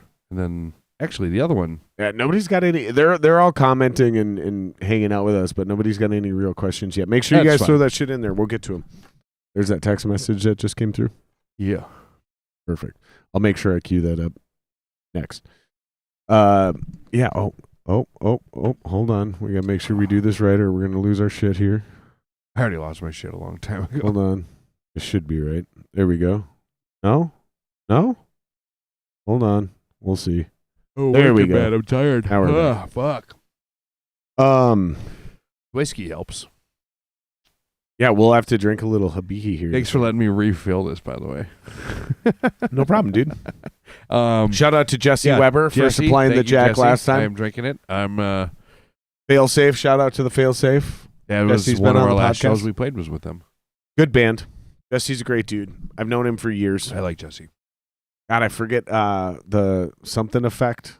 Phoenix. Oh, the Phoenix Philosophy. Phoenix Philosophy. That's what it was. Phoenix, not Phoenix. The Phoenix Philosophy. Sorry. Yeah, Phoenix Philosophy. I think Throw the Fight played a couple times when I was in the band. Oh, and I think Eaon might have. We might have talked about playing shows, but I don't know if we did. They did one of the smart. I don't know what the hell happened to this camera. I must have bumped it on the way out. Hold on. You or me? You. Keep talking. Hey. There we go. I don't know what the. I must have bumped it on. That's the way cool, up. man. That how it switches between that. Like, obviously we talked about this. I'm a big. I love Joe Rogan, but I do a lot of podcast stuff just in my truck. Yeah. Because like I said, I do about 250 to 300 miles a day some days, and so I just do audio on book or podcasts or talk radio. 3 audiobooks in 2020. Dude, that's. Well, because I hate to read, and I hate that about myself. Like, I wish I liked to read. I want to be a person who... It's tedious. Yeah, and I want to be someone who continues to take in knowledge or learn, and, like, I don't want to ever stop growing. I don't ever want to stop learning, and I don't ever want to start, like, being a sponge to the world around me. Because there's so much, even if I am perfect about being a sponge and being, trying to learn from something... even if I'm doing that 100% of the time of my life, I will never even get like a percentage point close to what there is actually out there to know. I mean, that's when we get into like the outer space shit, the everything. But then on top of it, there's psychological, like that really, really. I'm a big Jordan B. Peterson fan. Sure, huge. I did about half of Maps of Meaning by Jordan B. Peterson. Well, maybe a quarter. That book's really hard to listen to because it is so scholarly. Like, I am not that smart. And he's using words that I'm like, I have to keep hitting the back 15 minutes time. Oh, yeah, bump it back. And who's calling you? Blaine is. Who's Blaine? Blaine, my singer. Answer it. Put him on. Put him on. Fucker. Yo, what up, Blaine? You're on the podcast with me. Put him up to the mic. You're on a podcast with me right now. Oh, hi. What's up, Blaine, you son of a bitch? Yeah, that's with Jared. Oh, nice. I don't know if you know Jared. I'm more of a face guy. Yeah, I know. That's where you prefer. Yeah. Yeah. No, I just want to let you know, bringing the bus in tonight. He's going to look at it tomorrow. So as long as there isn't any All right. major issues, it should be Te- pick up tomorrow. All right. Which Hey. hopefully we can. Text me tomorrow, or text me in a little bit. I'm literally putting you on a podcast right now. I'll text you about These are it. the inner workings of being in a band, you about guys. Oh, it's band stuff. It's fine. I'll talk to you later, buddy. All right. These are see you, the bud. inner workings of being in a All band. right, bye. It's That's like funny. like if you guys are working hard and you're doing your shit correct, it never stops. Dude, I talk to Blaine more than I talk to my parents, more than I talk to anybody else, because Blaine and I, and Evan, we are definitely a 1/3 band. Who writes? Who's the main songwriter? Blaine's definitely the main songwriter, but we put a lot of work in around it. We've got, so the first record, Fan the Flame, that was John from Throw the Fight, when we started that first one, the first iteration of Eaon, which was actually called Sign of Life. That was going to be the name. And then out of nowhere, we looked everywhere, couldn't find another Sign of Life anywhere. We're like, sweet, that's a good band name. Des Moines, Iowa, Signs of Life pops up right as we're about to release shit. We're like, motherfuckers. So anyways, we got rid of that, went with Eaon, and we like the whole psychological, Eaon could be taken in a lot of ways. Like, Eaon is definitely a play on the word Eon, E-O-N. We just added an A because it's really hard to search E-O-N and find a band on Google. Smart. So, and then at least it's like, well, there's one different letter. Everybody, what I tell you earlier, you're like, is it Aeon? Is it Eon? I was like, what's Eon? You're like, fuck. Well, we just said the band name 4 times talking about it right now. Yeah. So, and one of the things that I went to IPR for music business. For the record, it's Eon. It's Just in Eon. case anybody is drinking and got confused. Yep. And yeah, we said that a lot in different ways just there. But one of the guys at the school was like, they told me something about, I think it takes 8 times for someone to remember something they hear. So marketing wise. Yeah, it's called 8 touches. Yep. Is that what it is? That's a real thing. So when you finally buy a TV from Best Buy, they've actually touched you through email, newspaper, radio, TV 8 times. Yeah. Yeah. 8 times. So that's what it is. It's then, 8 touches to get a sale. Yeah. So, and obviously on average. Yeah. And so I really try to focus on that when it's like, all right. That's a real thing. Yeah. That's why I think that also probably works psychologically with people. I'm a big fan of calling people by their name to them. Hey, thanks, Jared. Yeah, you know what I mean? Doing that. Or when I'm on the phone, I'm like, hey, thanks, so-and-so. Or, hey, so-and-so, what's up? I'm a person who says people's names out loud just because it's a sense of I know who you are, a comfort thing, but it's also I don't know, I just think there's got to be something to it. No, I mean, it's an old sales technique. It helps people regain attention. During a sales pitch, if you're missing somebody or you're losing somebody, you figure out a way to incorporate their name into it because it brings people back to attention. Yep. They know you're talking to them, not at them. Yes. It's all but all these things are also real. Yes, they are. I actually just happen to know about them because of industries I used to work in while I was a fledgling musician. Well, and that's my favorite thing to Now, all that's legit. That's not just made up. That's all. And to be honest, that's what a lot of real. Maybe not those specifically, but a lot of those topics are things that I think Blaine speaks about a lot in a lot of our songs. I know that, a couple of our songs are... The issue I have with you guys is all your anti-Semitic lyrics. Anti-Semitic? I was like, where the fuck did this come from? It's not true at all. There's always one. Almost every podcast I work one in. One super awkward moment. I think I handled that well. I was like, what? What? Anti-Semitic? No. I just want to know why you guys hate black people so much. It's because we're white. It's all that privilege. True. That is a joke. It's all that privilege. That is a fucking joke. I need to... All jokes aside, why do you think women shouldn't be allowed in music? Wow. That's this tonight we got 3 of them in there, baby.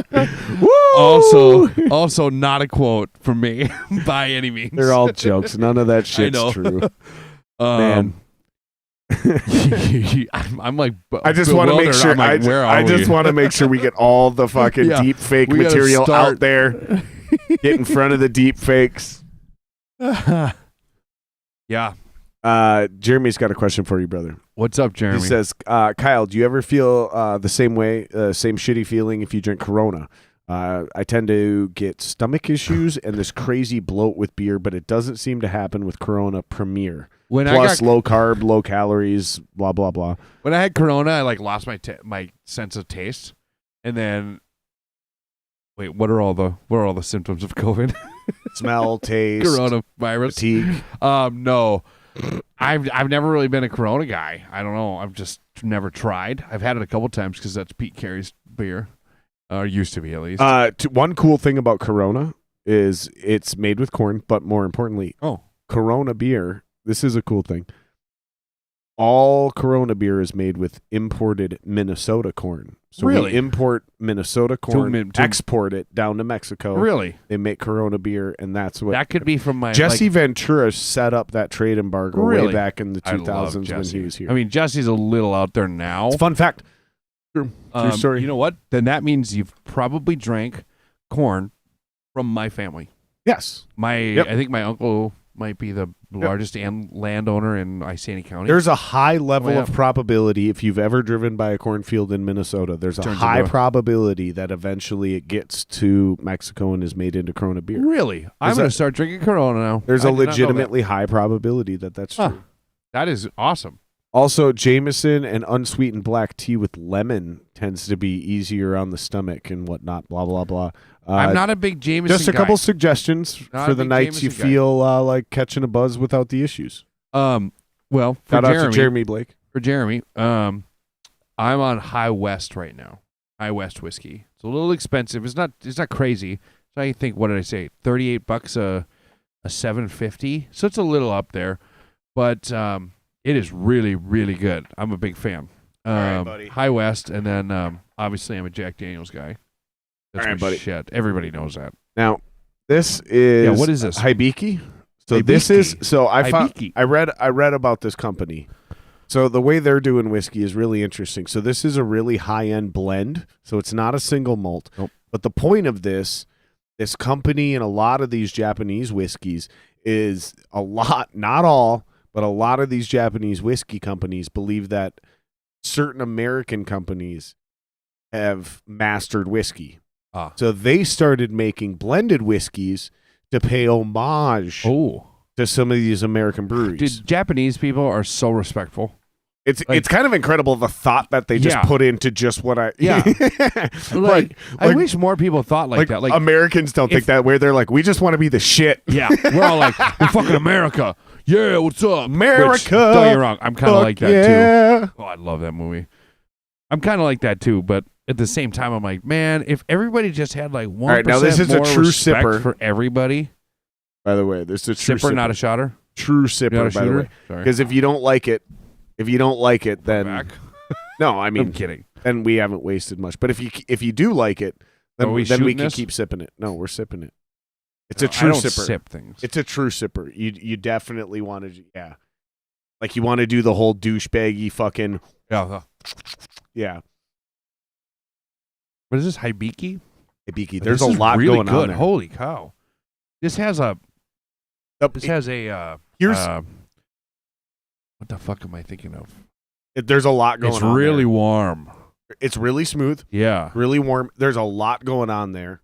There's a lot going on. There's 43%. That High West that I like is 50%. The price isn't actually what makes this whiskey special. Yeah. Is what makes this whiskey special is it's almost impossible to find. Oh. Like it'll be $72 yep. or $109. Depending on where or when. And if you can find it. Yeah. Uh-huh. I found a place that has several bottles. Don't tell anybody. Trust me, I'm not. No. The only person I told exactly where is the guy who brought this, which Tim Java. Yeah. From Dead to Fall. Uh-huh. And several other bands. Elehu and Efe. Efe? They also got another band. I think it's called I don't fucking remember. But dude, he brought this whiskey, and I was like, this is the first whiskey Yeah. It's really I good. just can't get It's truly got like tanked just a hair of like a Scotch feel to it. Yep. Just that real smooth. That dryness. Smooth. It's super smooth, but it's dry on the back end. It is. So It it gives you that crisp. Ooh, I want a little bit more I like of that. that. That's why you got to just sip it. Yep. You don't shoot this whiskey. No, this isn't Jack Daniels. No, and That's why I'm like, honestly, I don't sip. How do we sip? and honestly, here's the thing, brother, is I've drank other whiskey this price range because again, it's not that expensive. No. But it's a decent bottle of whiskey, and I've drank other whiskeys where I'm like, ugh, no, I got to shoot that. Yeah. Well, sometimes it's like it's not about the price. It's not about the sometimes it's not about the whiskey. It's about the after effect. Like you said, these Japanese culture, the companies, like they care more. They're more respectful. Yeah. Like I even carry that bottle with a little bit more care than a Jack Daniels bottle where you grab it by the handle and you're fucking. I've carried a bottle of Jack Daniels very loosely in my life. Oh, like I carry this with two hands. Yeah. I do, man. I'm going to do that at Rockfest this summer, which I am super stoked to finally fucking see a bunch of my buddies from the local scene. You know, I've never even been to Rockfest, let alone played it. What? You should go this year. Dude, throw me on the fucking list. I'll come. I don't have a list. I'm not playing. I wish I was. Somebody hey, throw me John, on the list. VR, get me on a stage. We'll open. It's fine. Throw me on a list. A bunch of you are fucking playing. I know a bunch of you that are playing. Throw me on one of the list. I'll get be out there. I already got my tickets and my. I'll get out I'm there. taking our shuttle bus. If anyone comes or if somebody's running the concert, give me a press pass, dude. I got a fucking podcast. Oh, cheers. Yeah. For sure. Cheers. Legit Hey, can you bring this on the road? Dude, I have plans. There was only a little bit left. I shot it. I have plans. You do? I have plans. Good. I'm going down to Texas to do a round of mobile ones. Yeah. You're a big football fan. Yeah. I got Mike Singletary. Fuck, are you serious? From, You have Mike Singletary? I know him personally. Hell yeah. You know, so it's Yeah. It's a big get, but I Yeah. also already knew him. Yeah. Before I ever started the podcast, I already knew him. Uh-huh. But yeah, he's coming on. Cool. I got a couple drag racers coming on. I got a couple former UFC fighters coming on. Cool. I'm going down to Texas to do all that. I'll see if I got anybody. I mean, I know some people. If you know Not a some whole people lot, down but, there, hell yeah. Because I'm going to be Texas, down yeah. there for like 2 weeks. And the whole idea is to just like We're in fucking Texas. pop. North Houston or- Dallas. Oh, No, Dallas. I'm hanging out in North Dallas because that's where everybody's going to be within 40 minutes of me Yeah. if I'm in North Dallas. Dude, Texas is big. It's a very large place. It is big. It could be its own fucking nation. I went down It there. I should was be. hanging out. I went down there for 4 days. Check this out. I went down there. I flew in on a Friday. Yeah. Okay. I flew out on a Monday. Uh-huh. And I spent 4 days there literally just trying to find a place to do a podcast and going out and Yeah. meeting as many people as I could. Cool. And I found several hot spots. And dude, I met so many legit people. It was Cool. fucking Yeah. hilarious and That's crazy. awesome. And do you remember Josh Siegel from he was originally in UFA and then he became the singer of Primer 55. I don't know if I know him. Kind of jacked. Yeah. Oh, Primer. Yes, I know who you're talking about. Yeah. I don't know him, but I know who you're talking about. So I'm buddies with him and I'm hanging out with him and I met his wife and his kids and his dogs and shit, you know, and him and I'm like, dude, let's go out to dinner, man. Let's go grab some food and grab a beer. He comes out with me and I'm like, all right, man, I got to go grab a cigarette.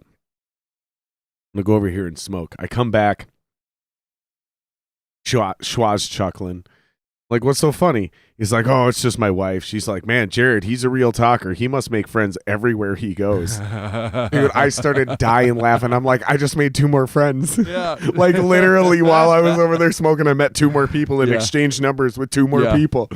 Yeah, dude, like, I don't know, man. It's hilarious. Man, I used to be that used to be my thing. It's like just meeting people. I love hanging it. out with people. I love it. I've You talk. slowed down. I don't so want. much. I don't want you to requote yourself because people on the internet will take that out of context. Oh yeah. But you said that's what gets me going. That's what gets me off. That's what pushes my buttons. Yep. Honestly, man, meeting, networking, building relationships, and doing cool shit with more and more people, that's what gets me going, dude. And so you asked me if I'm taking this thing on the road. Eventually, there is a version of that in the works. When you do, just come for some Eaon shows. We got a bunch of Well, I can tell you some of the ideas. So one Yeah. of the ideas is this. I'm going to team up with Greg Chilton. Yep. I love Greg. And Greg and I are going to do I something. actually think Greg got a text from a friend of mine. Oh, wait, where were we at? We were at a bar, and I met Blaine and I met a couple, and they were like, oh, are you guys in a band? We ended up talking to him. Like, oh, we know Greg Chilton. I was like, I know Greg, and she texted him. I think she texted him. So this is like Monday. So if Greg, if you're watching, hi. Definitely was earlier. Yeah. Yeah. Yeah, she texted him. That's about it. I haven't, no offense, Greg, I haven't thought about you in about 2 weeks. 2 whole weeks? 2 whole weeks. You offensive piece of shit. So I want to team up with Chilton, and what I want to do is I want him and I to basically, tentatively right now, I'm just for like demoing purposes, I'm calling it the Ritual Extravaganza. Ritual Madness Podcast, Jared Singer Extravaganza. The Ritual Extravaganza. And then I want to call it the Ritual Extravaganza Live. And then there's a second version called the Ritual Extravaganza Backstage. Cool. Okay, the live version is we straight up book and host a show. We do a podcast for an hour, maybe even 2 before a show gets started. Mm-hmm. And then all of a sudden we're just like, bup. We flip the cam and a full live band gets started. Yeah. And then when that band's done, during that 20-minute changeover, we start podcasting again. And we go back and forth. And it'll be a combination between a podcast, a live show, and like when KFAN and Paul Allen goes and they do the Friday football feast. Yes. It'll be like that. Perfect. But it'll be live streamed, so all the people who can't get babysitters and can't afford a cover charge can still be at the show. Yeah. It gets a wider and better exposure for every single band that's playing that night. We will give the venue free promo, right? So like, special on chicken wings and 2 for 1s, blah, blah. So maybe you tuned in and you saw what was going on, and you were like, opening band, fuck. You know what? Fuck, I do want to go out tonight. Yeah. And then you make it, you see what I'm saying? Like, and then there's a backstage version I want to do where I want to set up a fucking podcast backstage while bands are playing throughout the night, and it's a round table of like 8 cats that pop in and out from the bands that are playing. And you just keep podcasting the whole time. Yeah, and even I don't have to be there the whole time. Someone else I'll takes bail over out for 30 minutes because there's at least 6 or 8 people there at all times. That'd be awesome. Dude, it would be dope. Dude, count it's like, me in anytime. It's a straight up anytime. And it's a backstage party that everyone gets to be a part of. Yeah, that's fun. Isn't that dope? That's super fun. Because, dude, there's so many times I'm like, some of the funnest moments I've ever had in my life were backstage. Like at First Ave, at The Rock, which now the Doghouse. Man, there's so many times I've had conversations with people. I'm like, I wish people could hear this. Dude, and honestly, like I wanna cue it up. I want to get a decent sound guy that can actually get a little bit of that background music that you hear naturally coming through the just venue. A little bit of that live ambience. I think that was actually the beat from your song. Yeah, somewhere out. I think that was pretty close to that. Hey, hopefully it stuck with you. No, I think those are 2 really cool ideas. I think everyone across the world will be into it. It doesn't even have to be highly well produced as long as it sounds good. Yeah, it's got to sound decent. The content will be there. Yeah, like the video quality would be great. If we could get really high quality video, that'd be amazing.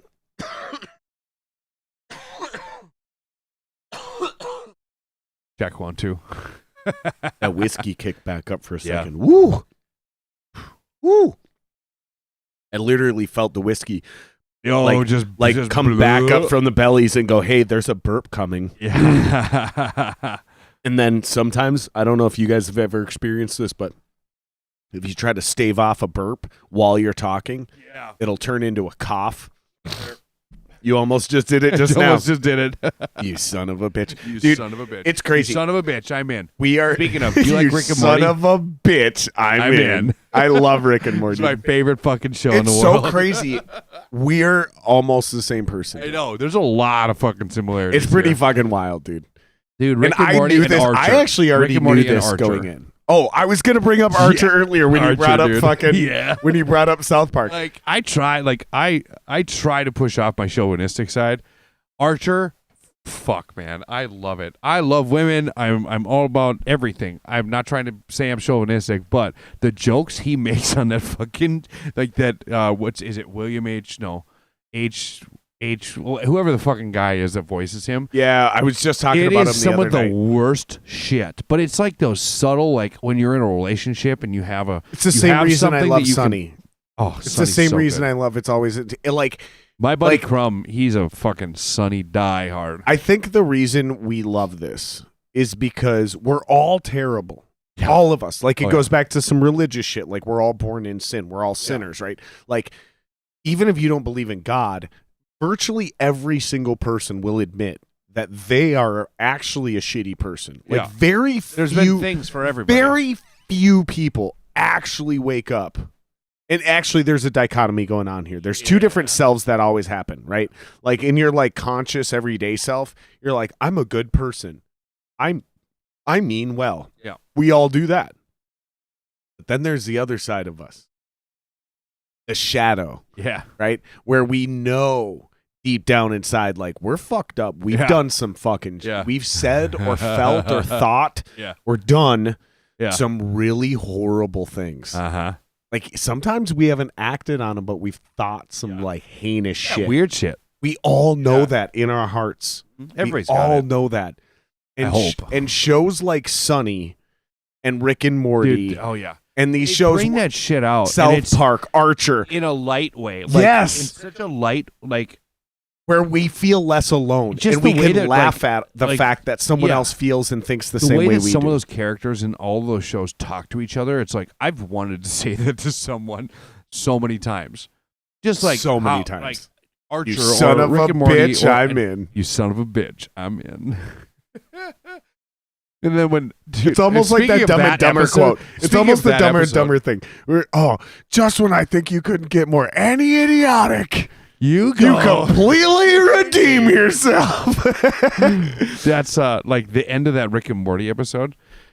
You find out that it's him making making Morty less interested in what is it, like the Indiana Jones like heist stuff, heist movies, because he doesn't want to lose Morty to writing to Netflix. He doesn't want to lose Morty to Netflix. So that he like conquers the fucking earth with this robot he creates just so that Morty's like, I'm tired of that. And he's like, oh really?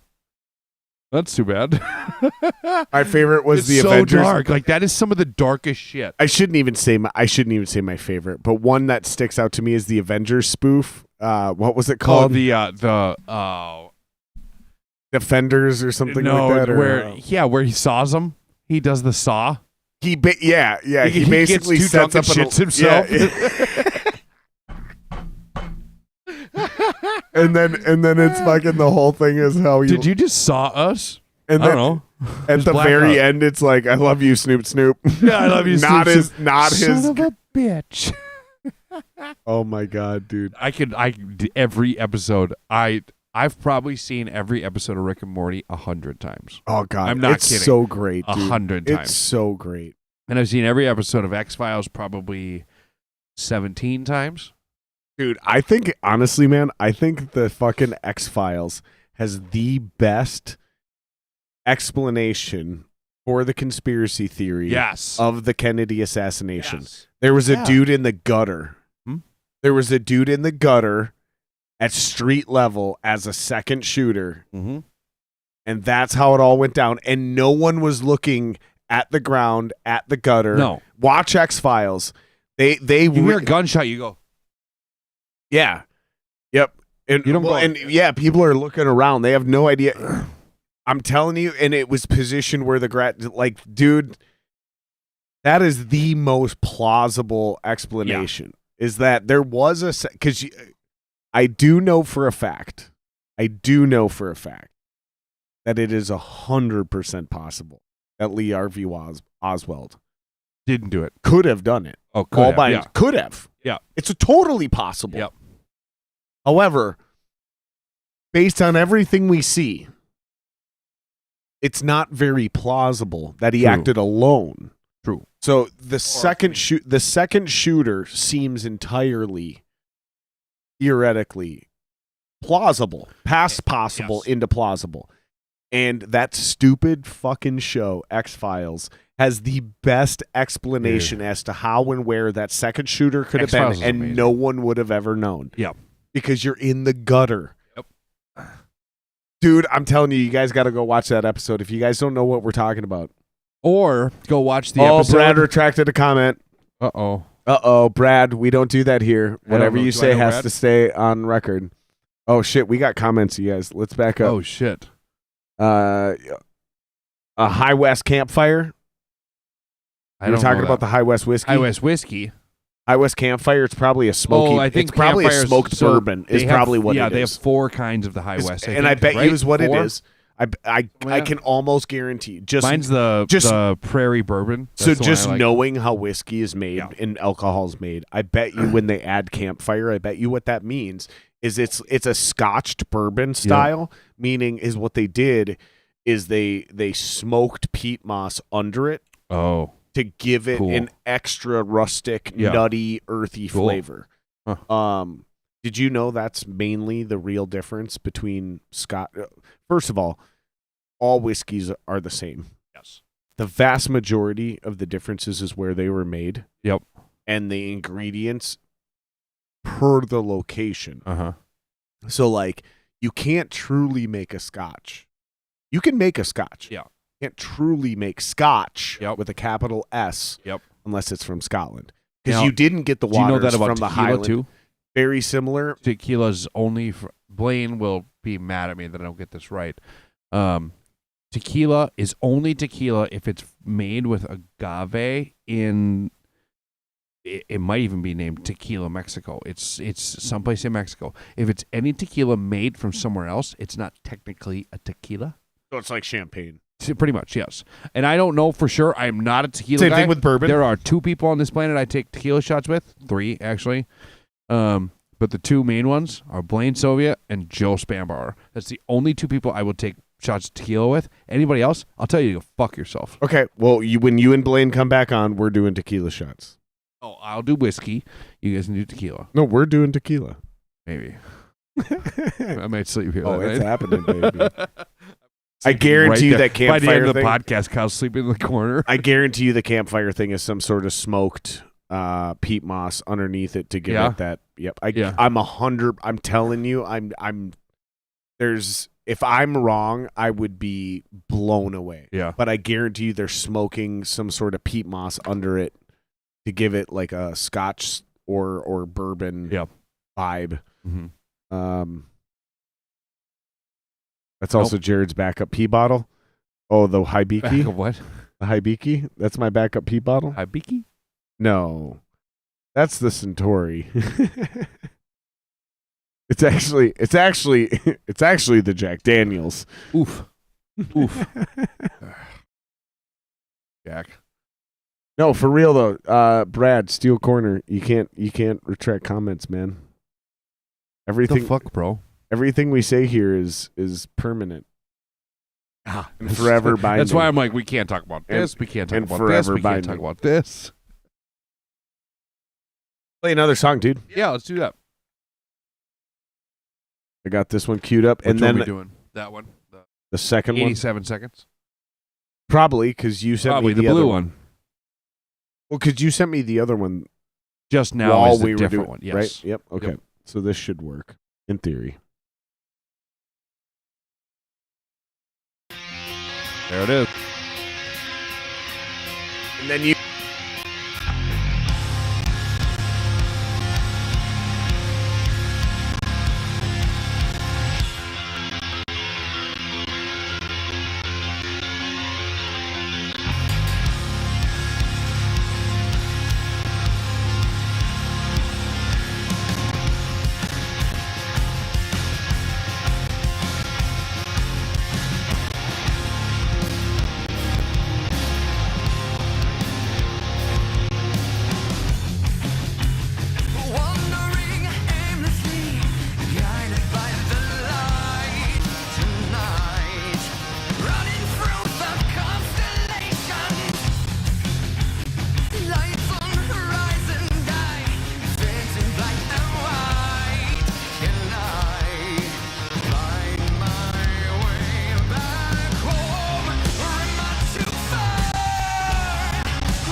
video. Skylight Media is Evan Stueve. That's who shot that video. And he shot that video, our drummer. So if anybody's looking for a video, I think the 3 we've done were with Adam, Evan, and Evan. Pretty good work, man. The video work's pretty impressive. Music's tight. It's good. Catchy. I mean, it's us. It's us. You either like it or you don't. Yep, exactly. You can't and really. I don't give a shit. You can't way. You can't really say it's good or bad. You either like it or you don't. It's good enough. Like once something's good enough, it reaches a certain level where your only opinion that matters is whether you like it or not. Yeah. I'd agree with that. Like, and that's like several tiers up. Yeah. Oh yeah. You know? So like, I'm not going to sit down here and beat the door of like, oh my God, that fucking drummer, it's blowing my mind. Oh my God, I want to suck his dick so I had a left hand half as good as he did. Yeah. No, that is the last thing you actually want to accomplish. Yeah. Write good music, write shit that's catchy. Away. Like, I don't want it to be about Kyle's in the band or Blaine is the singer and the guitar player or Evan's the If you drummer. got a like, guy like that, lean into it. Don't get me wrong. But like, absolutely. Still, first and foremost, write catchy songs. Yeah. Dude, this next record I think is going to be really fun because it's catchy as shit. And this is actually, funny enough, this is only the second time I will ever have written a second album with a group of people. Oh shit. Yeah. And I'm the first time I was so you're a one and done guy. I'm a one and done guy. That's your deal. Yeah. That's hilarious. So, you're chuckling a little too hard at that joke. I am. I really am. I hit a nerve with that one. I hit a nerve I didn't know was there. That's like I swung just for play and then struck the funny bone and your whole arm went numb. You're like, oh shit. Yeah, I'm like, fuck. Yeah, so and actually this shout out to Sean Hill. And this will be the first time I put a second record with the same people out at all. The first record that I did, that was a second one. What did I say? The first time I did a second record with a group of people, that never came out. It's on YouTube. It's Bike Days Down, but that's it. Like it's 5-6 songs. We didn't even put it up. Some dude jacked it off of our MySpace and made a video like our picture and then the audio. That's the only way I have a copy of the song is I look up this guy's fucking Facebook or YouTube and then I play it. Wow. Yeah. I mean, Andy's got it. Matt's got it. I've got it somewhere in a file somewhere, but it's really weird. Like, no, I get that though, because there's certain there's the only proof that I've even done certain things. Yeah. Is deeply hidden on YouTube, on other people's channels. Yeah. And only I and a couple other people know how to properly search them. Yeah. To get so you those... have to be the one to show them. Yep. Like, you have to be like, hey, I've done something. Yeah, because you certainly ain't searching my name on YouTube and finding all my live shit. Like if you don't know where to look, you would think I've never once Which isn't that the goal? Ever played isn't that the a goal live show? Is to get past that. That's probably the goal. To get past that. Yeah, to develop very general, basic level. What's the goal? Get to the point where someone can. You know what my goal is? I want to type Eaon into YouTube and not have ESPN show up, because it's literally what shows up. You go Eaon happy, and it's like some clip about someone talking about how happy they are on ESPN. I'm like, fuck all of you. I feel that hardcore. There's a lot of people that are begging me to finish this sentence about if you search Jared Singer. I don't know what you mean, but I'm not always the first thing that comes up. No? If you've searched Jared Singer and then gotten to me, I might be the first thing that pops up. But for the general public, when you type Jared Singer, well, let's see. I'm just going to say I am not a morbidly obese man reading Button poetry. Oh, I saw him. Dude, this guy. That's not me. Wait, where are you at? Just say something and take the cam. Yeah, this guy. You can't see it. Oh, it's gone. Yeah. No, that's not me. He's a big guy. Oh, he's reading poetry? He looks like a poet. Jared Singer. Does he? Well, yeah. What else is he going to do? What does a poet look like? That. by the time I come back next, I'm gonna listen to all of that guy's poetry. I'm gonna start reciting it Please on don't. your podcast. Please don't do that. Please. Please. Hey, Please so don't do Blaine that. Blaine and I laughed. You just reminded me of a meme that Blaine and I had lost our shit to the other day in the studio. So you know that that Michael Scott photo where it's him going. Don't.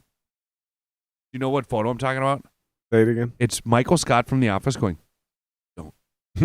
Do you know that photo? I think I do. Okay, so the meme is Journey.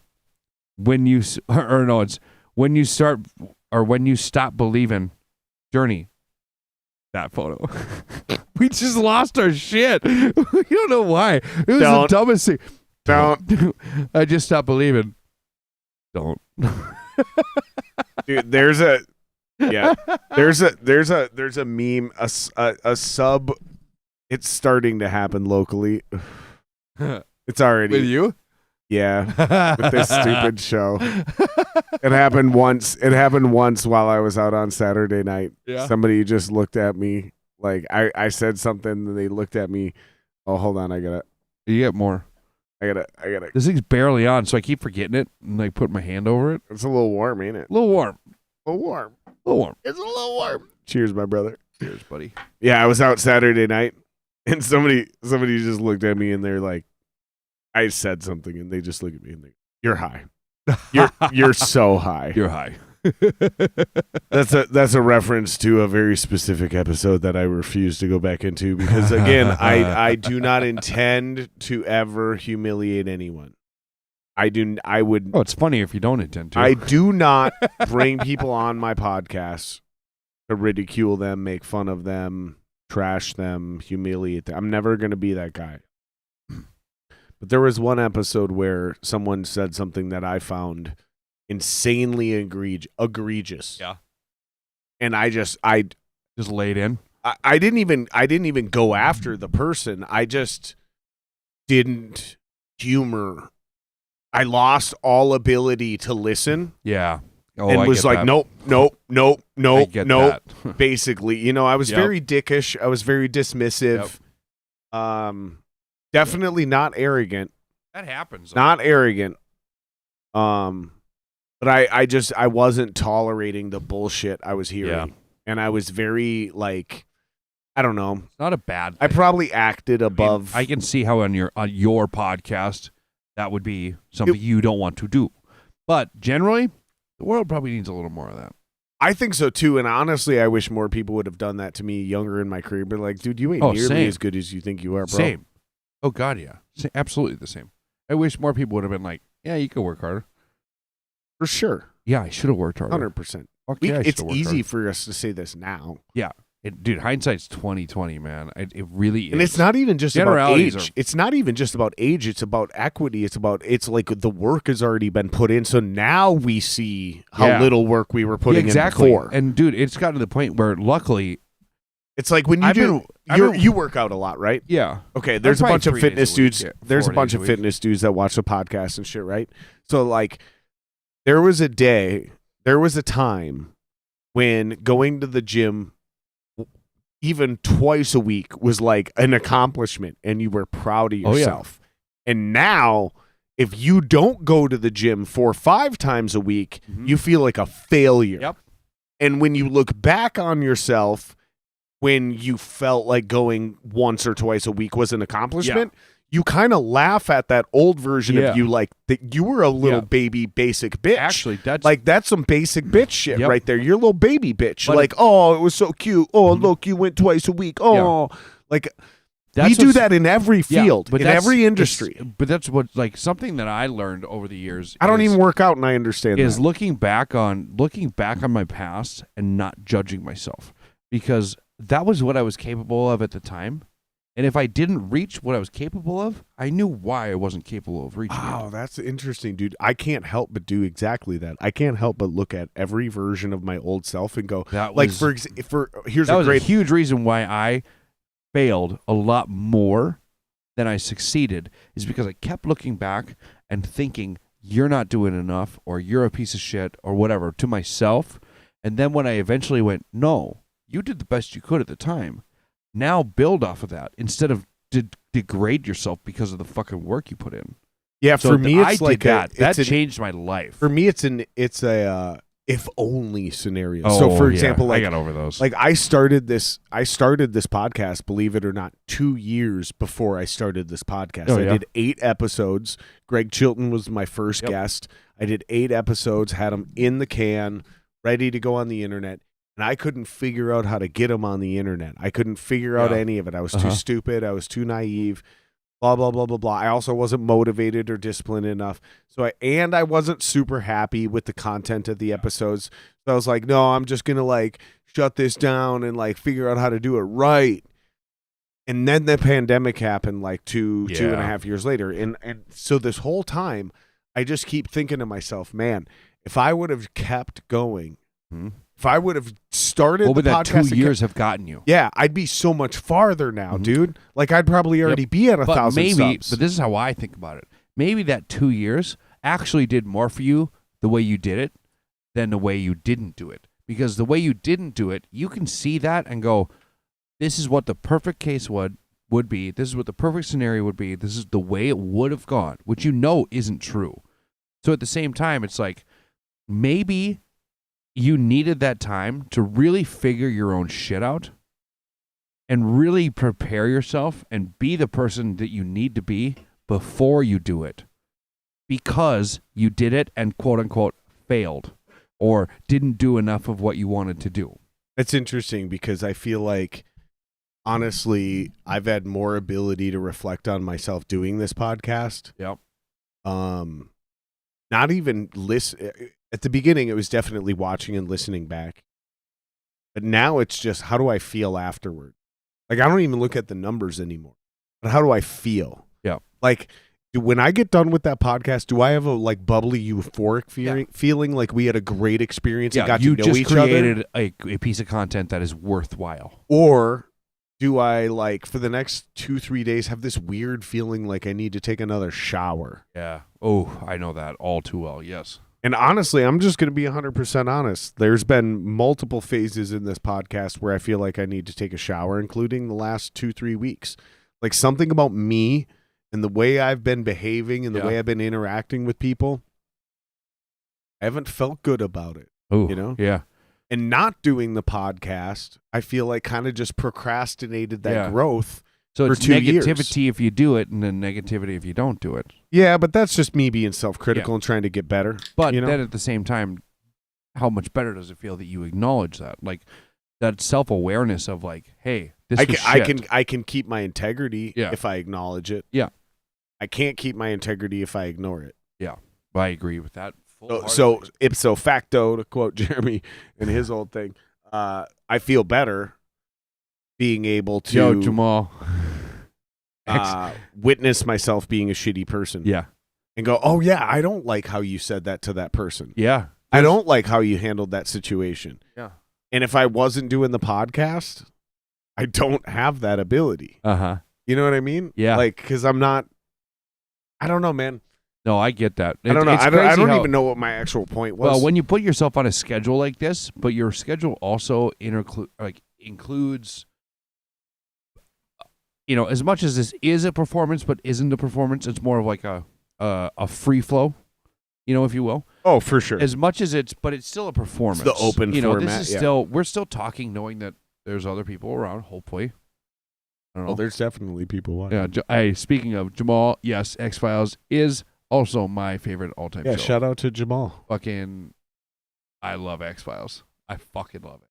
Jamal's been on the podcast a few different times. I love that dude. You should get Jamal and I on here. That will be the most conservative fucking podcast you ever have. I'll do it if I can bring on a couple commies. Oh, absolutely. I got to balance y'all motherfuckers out. Actually, I think that'd be pretty good. You get me and Jamal and two of the opposite. We're good. Yeah, Jamal, you down? I'm going to try to get Jamal and Dalton on. Maybe you can come on and I'll have two Kyles, a Dalton and a Jamal. It's a lot of drywall being punched. Dude, thank you. Oh my God, I didn't want to have to make that here's the joke thing. tonight. I am so fucking tired of those jokes. Because you also But I do own a drywall, drywall company. I'm so tired. How much of drywall? those jokes. If Kyle could punch drywall, how much drywall would a Kyle punch? If Kyle could punch drywall, how much drywall would Kyle punch? Yeah. The thing is, when all that was going on, and at the same time, I also was a dude who drank Monster, too. Oh, my God, dude. You were the meme. Dude, get this. There was probably a highlight of my social media life. You are the meme. Dude, highlight of my social media life. I was sitting at like Cowboy Saloon with my friend Emily. Did you wear a backwards hat, too? No. Oh, I've never been a backwards hat guy. That would have been the official trifecta. No, I'm a fucking ponytail guy I can see. Yeah. The listeners can't see this, but the viewers can. You don't have a tribal tattoo. No. So you're like 2 for 4. Yeah, right. I have a half of them. I'm batting 500. Fuck. So anyways, I'm at Cowboy Saloon, I think, in Circle Pines. Circle Pines, yeah, which I live right by there. My parents live right by there. Really? Yeah. Dude. It's a small town, man. Dude, that place. It really is. That place used to have them fucking steak bites, bro. They still do. Do. That fucking dude. That is one of the dude. Those fucking I go to steak Boulevard bites, though, bro. Across the street, which used to be Bamboo Betty's. Oh yeah. I go to Boulevard all the time. I'm there once a week at least. That's my hometown bar. Give me a shout, dude. Let's give me go. a shout. Yeah. I'll just come up. Absolutely. I'll just come up because honestly, I'm there. I'm up in that area every couple of weeks. Yeah.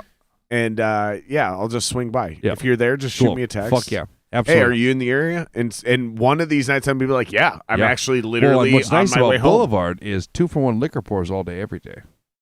Dude, and the crazy thing is, shout out like, to Boulevard. If you I should got sponsor the podcast, 2-for-1 liquor pours all day, every day. all day, every day. day. Dude, if I got nothing better going on, I'll fucking stop at the Quick Trip and grab a smoothie and one of their fucking burgers. Dude, that Quick Trip right there. Because I'm hungry. Half of my belly is from that Quick Trip. I'm hungry and I'm going home. Sausage, egg, and cheese. The one right on Lake Drive, right? Yep. Yeah. I live in those apartments.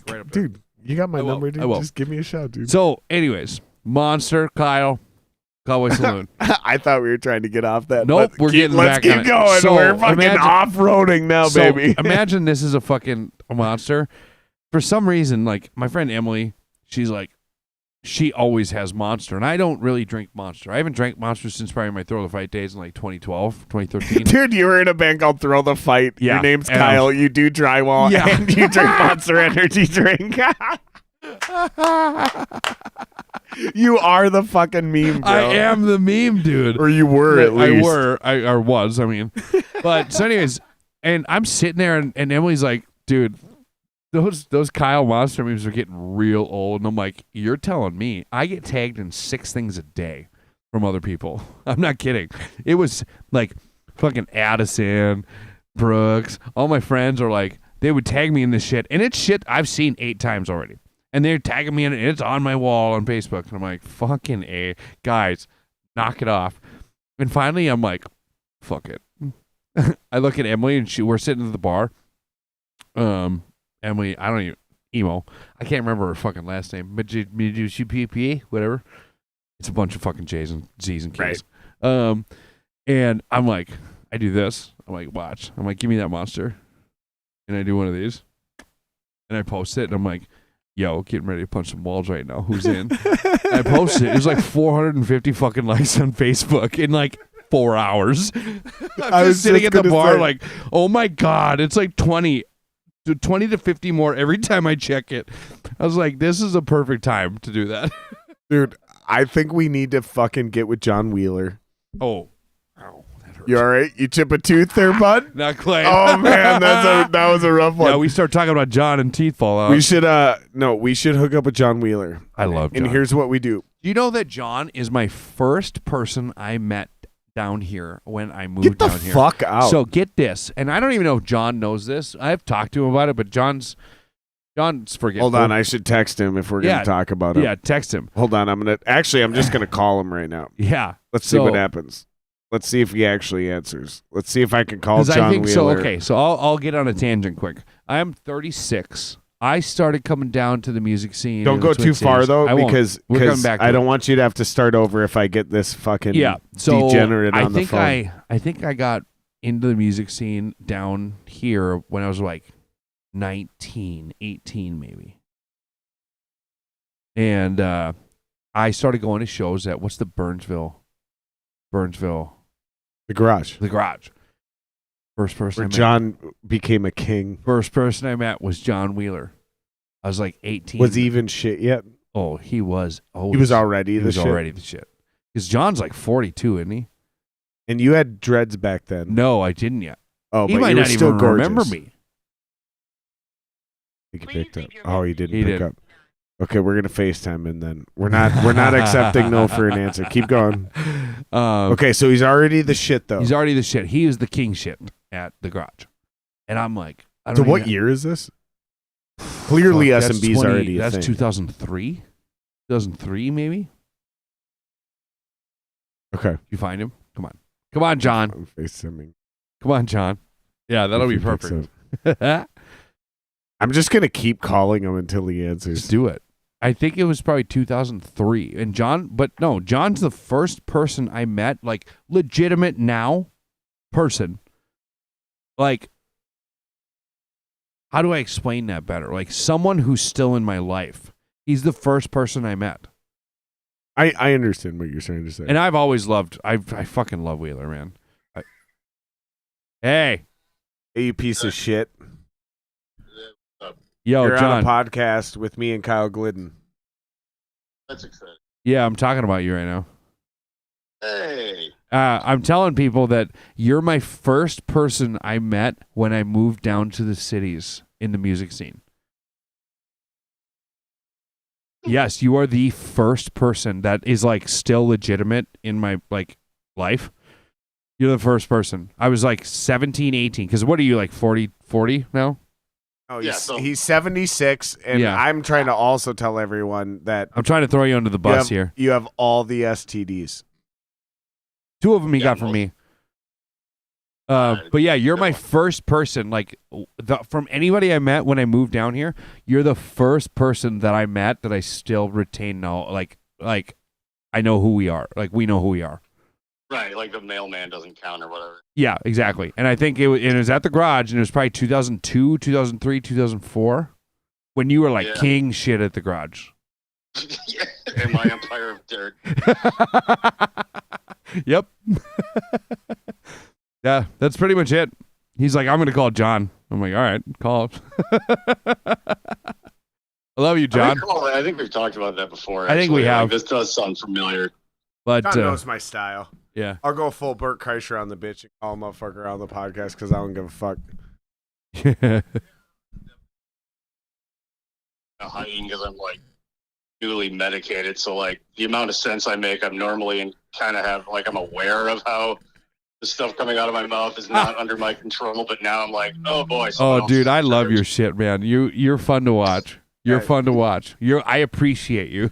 And shout out to everyone watching right now. If you haven't already, make sure you go subscribe to the Alchemical Cocktail Lounge. They're about to hit 200. What are you at, 195? Yeah, five more to go before another tiny milestone. Hey, man. Milestones are milestones. YouTube is an ego check, ain't it? Oh, it certainly is. It's doing better than I expected. I figured I'd have like 7 people like mine. But motherfuckers will have 1 million followers on TikTok Yeah. and like barely be at 1,500 on YouTube. It's a 90% thankless. of those are Chinese bots. Like, No, I'm telling you, man. YouTube is the highest level of what it's the expectation level. The consumers on YouTube, they want a high level of content. All these other shits we can't can get away with too much bullcrap on there anymore. So make sure you guys go subscribe because we're all trying to get this grind to 1,000. And every sub, All of counts. us. Every single sub counts. Even Eaon Band. Yep, even the Eon band, Alchemical Cocktail Lounge. Just go to the bottom of my page, all the way to the bottom. It's a feature channel. John's Alchemical usually at the Cocktail. bottom. Same thing with all the other people I gave a shout out during the ad read. We love you, John. We just wanted to check in and talk shit. All right, love you boys. Have a good podcast. Love you, Johnny. Go fuck yourself, you piece of shit. You said likewise. Yeah. No, that's my boy. Actually, it's nice. I haven't talked to John in a while, man. That's my boy. That's my boy. Yeah. Honestly, man, it was very much like you. I didn't know him for shit. Yep. But right after we started this podcast, he started his YouTube channel because it was all like a bunch of motherfuckers pivoting during the pandemic. He's such a creative motherfucker. Hell yeah, dude. In the worst way. And he was one of those, and he was literally one of those people where I watched the pandemic hit him, and he was like, yeah, but that's cool, but I'm not going to like starve to death. I'm going to do something else. Yeah. And I was immediately, that was the whole theme of like the first 20 guests. Yep. Is like, okay, you're the motherfuckers, Zach Boyd, John Zach. Wheeler. All of those guests, when the pandemic hit, they got resourceful, creative, intuitive, and started immediately pivoting into something else. Like, I'm not going to let you starve my family. Looking ahead instead of looking behind. Brilliant. And dude, I got to know him. I had him on the podcast. Several times. We're talking about content and doing all kinds of. One of my favorite people, dude. Oh yeah. Like. Agreed. One of my other favorite things about him is the amount of shit we're able to talk to each other. Oh, God. And about each other. John's the ultimate shit. I love that I can literally say whatever I want about John. I could say the worst shit on the planet about John, with it. and people are gonna message him and be like, "Oh, did you hear what Jared said about you?" And like, I'll call him, and I'll call him, and I'll be like, "Hey, did you hear what I said about you?" Right. You say it to him too. Yo, did you hear what I said? Did you hear what I said about you? I called you this. Yeah. It's just fucking. It's crazy because what did I say? I met John in. I think it was like 02. I think my first. So I graduated in 03. I think the first time I ever went to the garage because I'm from Bram, big old Bram. Oh, you know Bram? Yeah. The globally known small town in Minnesota? The pie capital of Minnesota. And you know what? I don't like pie. Not much. I mean, it's fine. But, yeah, I'm from Bram. And I think I met John. We might as well just cash this bottle. Hey, I mean, I'm down. We might as well, dude.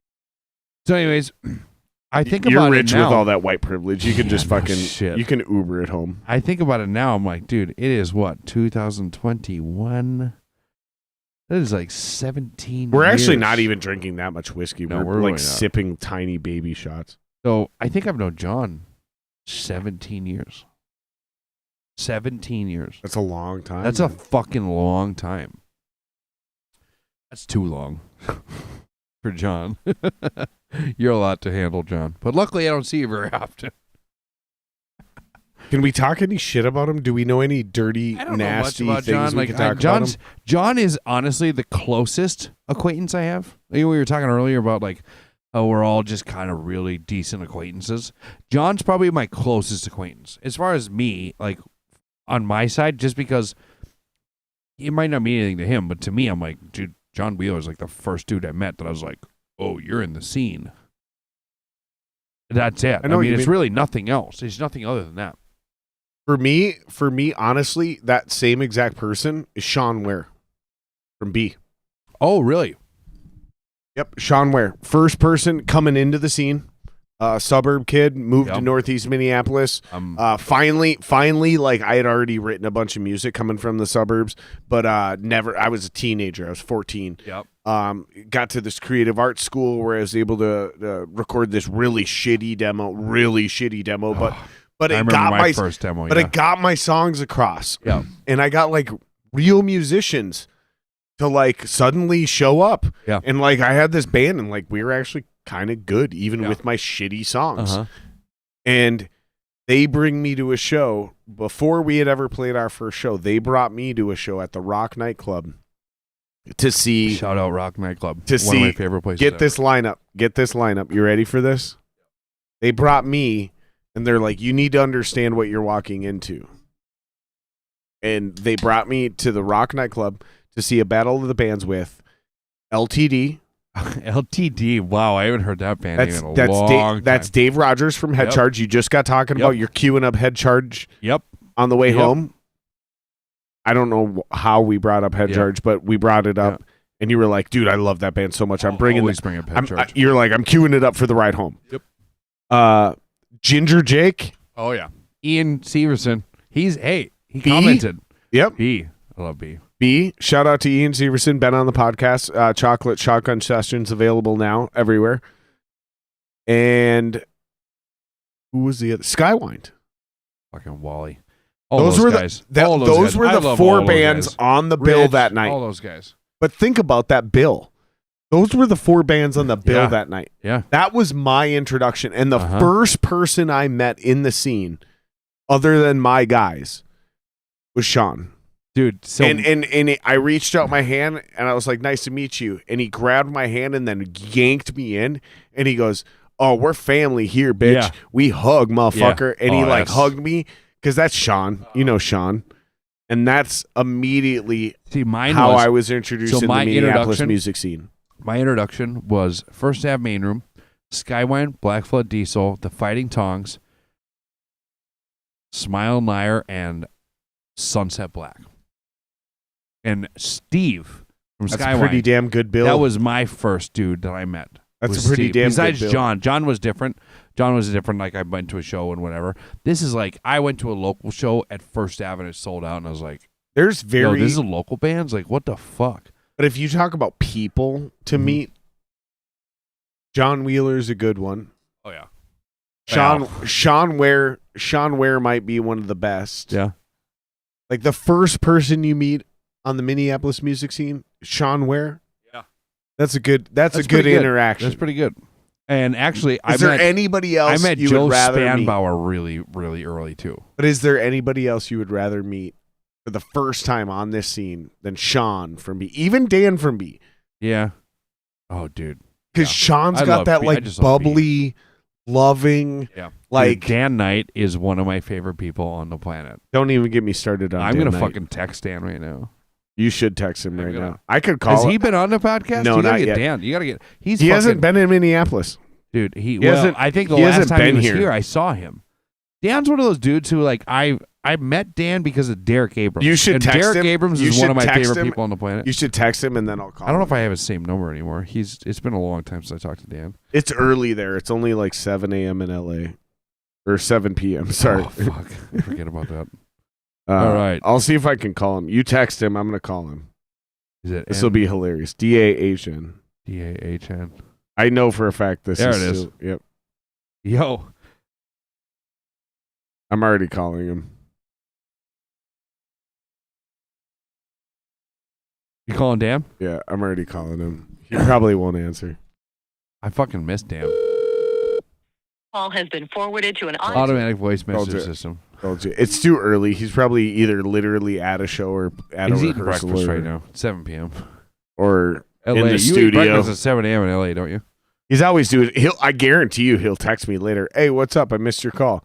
Yeah. I'd be like, oh, I was on a just texted him, podcast with Kyle. I just texted him and said, yo, I'm talking about you on a podcast. I love Dan. Dan's one of those dudes who like I met because he's one of those dudes who I was friends with Derek Abrams. I'm still friends with Derek, but Derek Abrams is one of my really good friends, and him and Dan are really close. And then I met Dan because I was with Derek because I had been in 3 Pill Warning with Derek. Derek did one tour with 3 Pill. The one tour I ever did and got paid was 3 Pill Morning. My first tour after Black Is Down. And that's how I got to know Derek Abrams. One of my favorite people on the planet. And then when for some reason, like a year or two later after that, like Derek and I, by the way, Derek and I's thing is shuffleboard. Shuffleboard. That's me and Derek's thing. Is shuffleboard. We in 3 Pill Morning, that one tour. You old fucking fucks. I know, we're fucking old. But Boring we motherfuckers. would find bars with shuffleboard tables. And that's where we would go get food for lunch before we went to the venue. Every city. For a month. It was awesome. I think that was probably April of 2010, maybe. God, isn't it crazy to think fucking some of these people we know That was 11 that we years hung ago. out with? Some of these motherfuckers right now are like us, Yeah. Still doing well. Yeah. Right? Some of us have just completely quit. Yeah. And I'll then never others, quit. I'll never quit. and then others though are playing bass with Billy Ray Cyrus. Yeah, dude. Or He's drumming, Billy Ray Cyrus or, is fucking or drumming bass for Ministry. Ministry. Fuck yeah. Like it's the number one advice I give to every musician. Is just don't quit. Yeah, that's the just first. keep going. That the first piece is the first piece. Don't quit. Oh yeah, absolutely. That's like It sounds so obvious. I'm really getting back to Eaon a little bit. I am so lucky that I have Blaine and Evan too, because I don't think Evan's gonna quit either. But Blaine and I have such a like closeness. Blaine and I both know. Why don't you marry him then? Because I like pussy. Sorry, Mom. You could shave.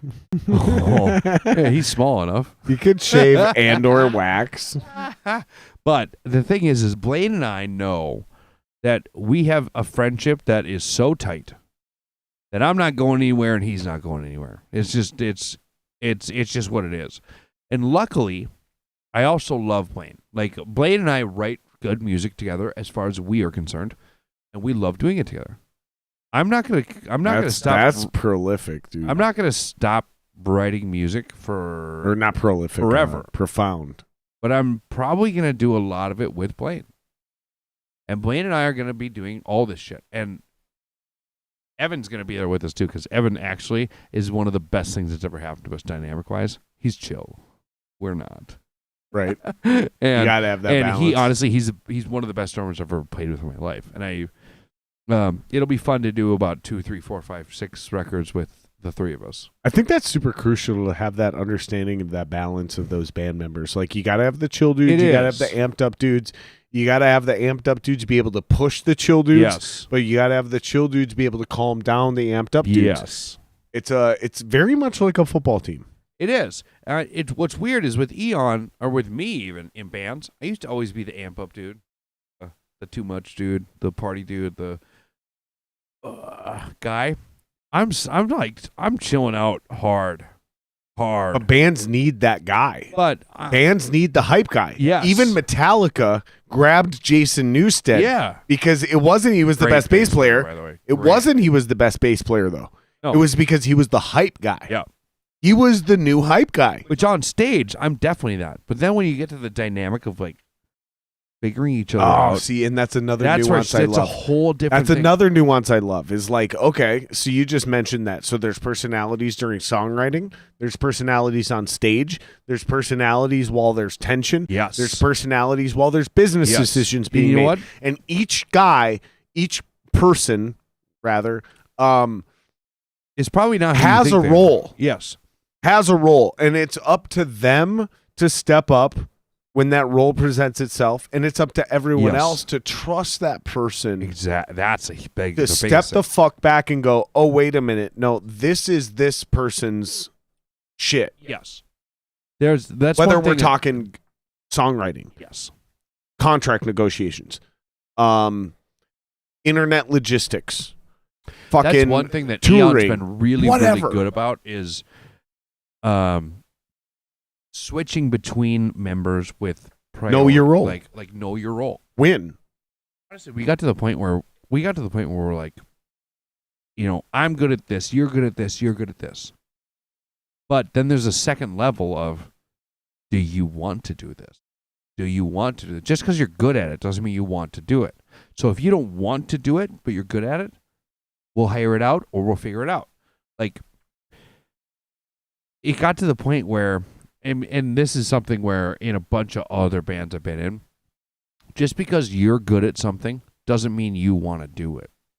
And that took me a long time to figure out, because I've been in a bunch of bands where I'm like, yo, you're a good engineer, or you're a good video guy, or you're a good marketer, or whatever, which means you should do this because we can't afford it. Right. And then they're like, well, I don't really want to do it. It's just not their passion. It's not, they want to play guitar or bass or drums or whatever. They want to do their thing. They don't want to do that part. It's like, well, okay. Now I've gotten the age and maybe the experience level where I'm like, well, if you're not going to want to do that, you're not going to do it. And at a bare minimum, you're not going to do it well. 100%. So why don't we especially hire when that you're out? Focused on other things. Yeah, and you know what? Why don't we make it easier and get the best out of you to do what you want to do? Which maybe that's play guitar, play drums, play the music, And put everything and you not got into do that. this, and put everything you in into that. But at the same time, be able to have the conversation. Dude, where we're you the go, same person. Everybody, it costs this much to do this because so and so doesn't want to do it, but you don't shame them for it. No. You go, this is how much it is. All of us have to pay for this. Dude. Okay, you got to come on again. Honestly, that is where Eon's at. Where You gotta come on we again, all dude. know where we're at, what we want, and what we don't want. So we do that. You got to come on again, dude. We're coming up on 3 hours. All right. We don't have to wrap this up right this second or anything, but you got to come on again, dude. Absolutely. 'Cause I would love we to. touched on so much stuff, dude. We're basically the same person. Yeah. I love hanging out with you, dude. We've known each other for years. There's obviously a lot of respect here. Oh yeah, absolutely. And yeah, dude. You're a part of the scene. You're one of those dudes who they don't how do I say this? You don't waste your time. No. Jeremy Blake or someone said it in the comments earlier. When Kyle's in a band, you immediately know it's going to be good. Which, thank you, Jeremy. That means there's equity that's been built I there. appreciate that so much. There's a resonant- I can't even describe how much I appreciate hearing that. And why that matters, though, is what's more important, is that there's a resonant equity that's been built. Like, oh, if it's worth his time, Yeah. it's got to be pretty good. That's the thing. So that's what I meant when I say you don't waste your time. Yeah. Right? Like you don't. Either way, regardless, there's a lot to get into. We got plenty more times to do this. And there's plenty more to talk about, dude. And I'm excited to get to know you, man. I found it to be an honor and a privilege to have you on. And I can't wait. I can't wait until we get to a point where we're able to be like, hey, we're going to go grab lunch and then do a podcast, or we're going to do the podcast and then go grab dinner, or we're going to do this thing and then go to a show, or when we have those luxuries where we've all gotten to the point where we have the financial freedom to dictate our schedules. Yep. Let me rephrase that. I cannot wait until we all have enough financial freedom where our lives dictate our schedules instead of our schedules dictating our lives. Yes. That is one of my dreams. So when we decide, hey, you know what? Let's go to a show tonight. We can do that. Yes. Because you don't have to worry about working at 6 a.m. You know why? Because you're a fucking professional musician and you make your own schedule. That's what you do. And you can just go, I don't have to start my video at 6 a.m. I'm going to wake up at noon. Yep. And I'm going to fucking be up till 3 a.m. because I want to, because I can. Almost Just going wanting back to to and the doing it. drinking Yep. thing. I don't do it because I have to. I do it because I want to. Because I want to. Whether we're talking about drinking, whether we're talking about our music careers, whether we're talking about our day jobs, let's all start focusing. And we totally can do this. This isn't daydreaming. Yeah. This That's isn't one me thing being I'm an really optimist. that's one thing I'm really happy about with, there's a lot of bullshit going on in the world right now that is really hard to deal with for a lot of people. Even some people like me or you probably who are really good at blocking out the bullshit. Like, what I think is the toughest thing is that there's so much coming. There is everything. You're always being attacked with this new news or this new thing someone said. But the one positive I feel about all of this is that at the same time as all of that happening, we all have more of an opportunity to do whatever we want, however we want. It just takes effort. Yeah. That's it. And I think it takes more self-reflection. And I'm really starting to, just in the last 2-3 days, really starting to think about this more as I've been doing this podcast and what I mentioned earlier, that cringe effect. Yeah. And like, who am I? Like, and what do I come off like? Because I know my intent. I know what my heart is. What do people receive from that? Exactly. How am I perceived? Because like, I know my intent. Yeah. I know my principles. Mm-hmm. And if you know me in my real life, like, motherfuckers fuck with me, you know? Like, Mm-hmm. I'll get gangbangers be like, I'll fuck with that white boy. Yeah. I'll get communist left wingers to be like, no, but like I respect Jared. I'll get fucking crazy right wingers to be like, you know what, he may be too liberal for me, but I like that dude. I respect that dude. Yeah. But if you catch me in a moment, it's so easy, and it's so easy to take what I'm saying out of context, or find me to be posturing or even pontificating, and that's honestly, man, just in the last few days, like that's what's really been hitting me hard. I want to make sure that people, and I need to really work on this. This is my biggest focus, is I want to start trying to make sure that when I speak, much anger and passion and as much, I can get riled up, man. Oh yeah. But I want people to understand I know that all about riled up. It comes from a place of passion, not anger. Yep. Even when I seem enraged, it's because I had nothing. I grew up in true, actual poverty from nothing. And I've seen all of it, and I've grown up in all of those. And like, I think sometimes that jaded, hard-edged, bitter version of me, the hard side, comes through, and it sounds like I'm talking down to everyone, and I really don't like that. I don't like that I'm coming off that way. I connect with that more than you think.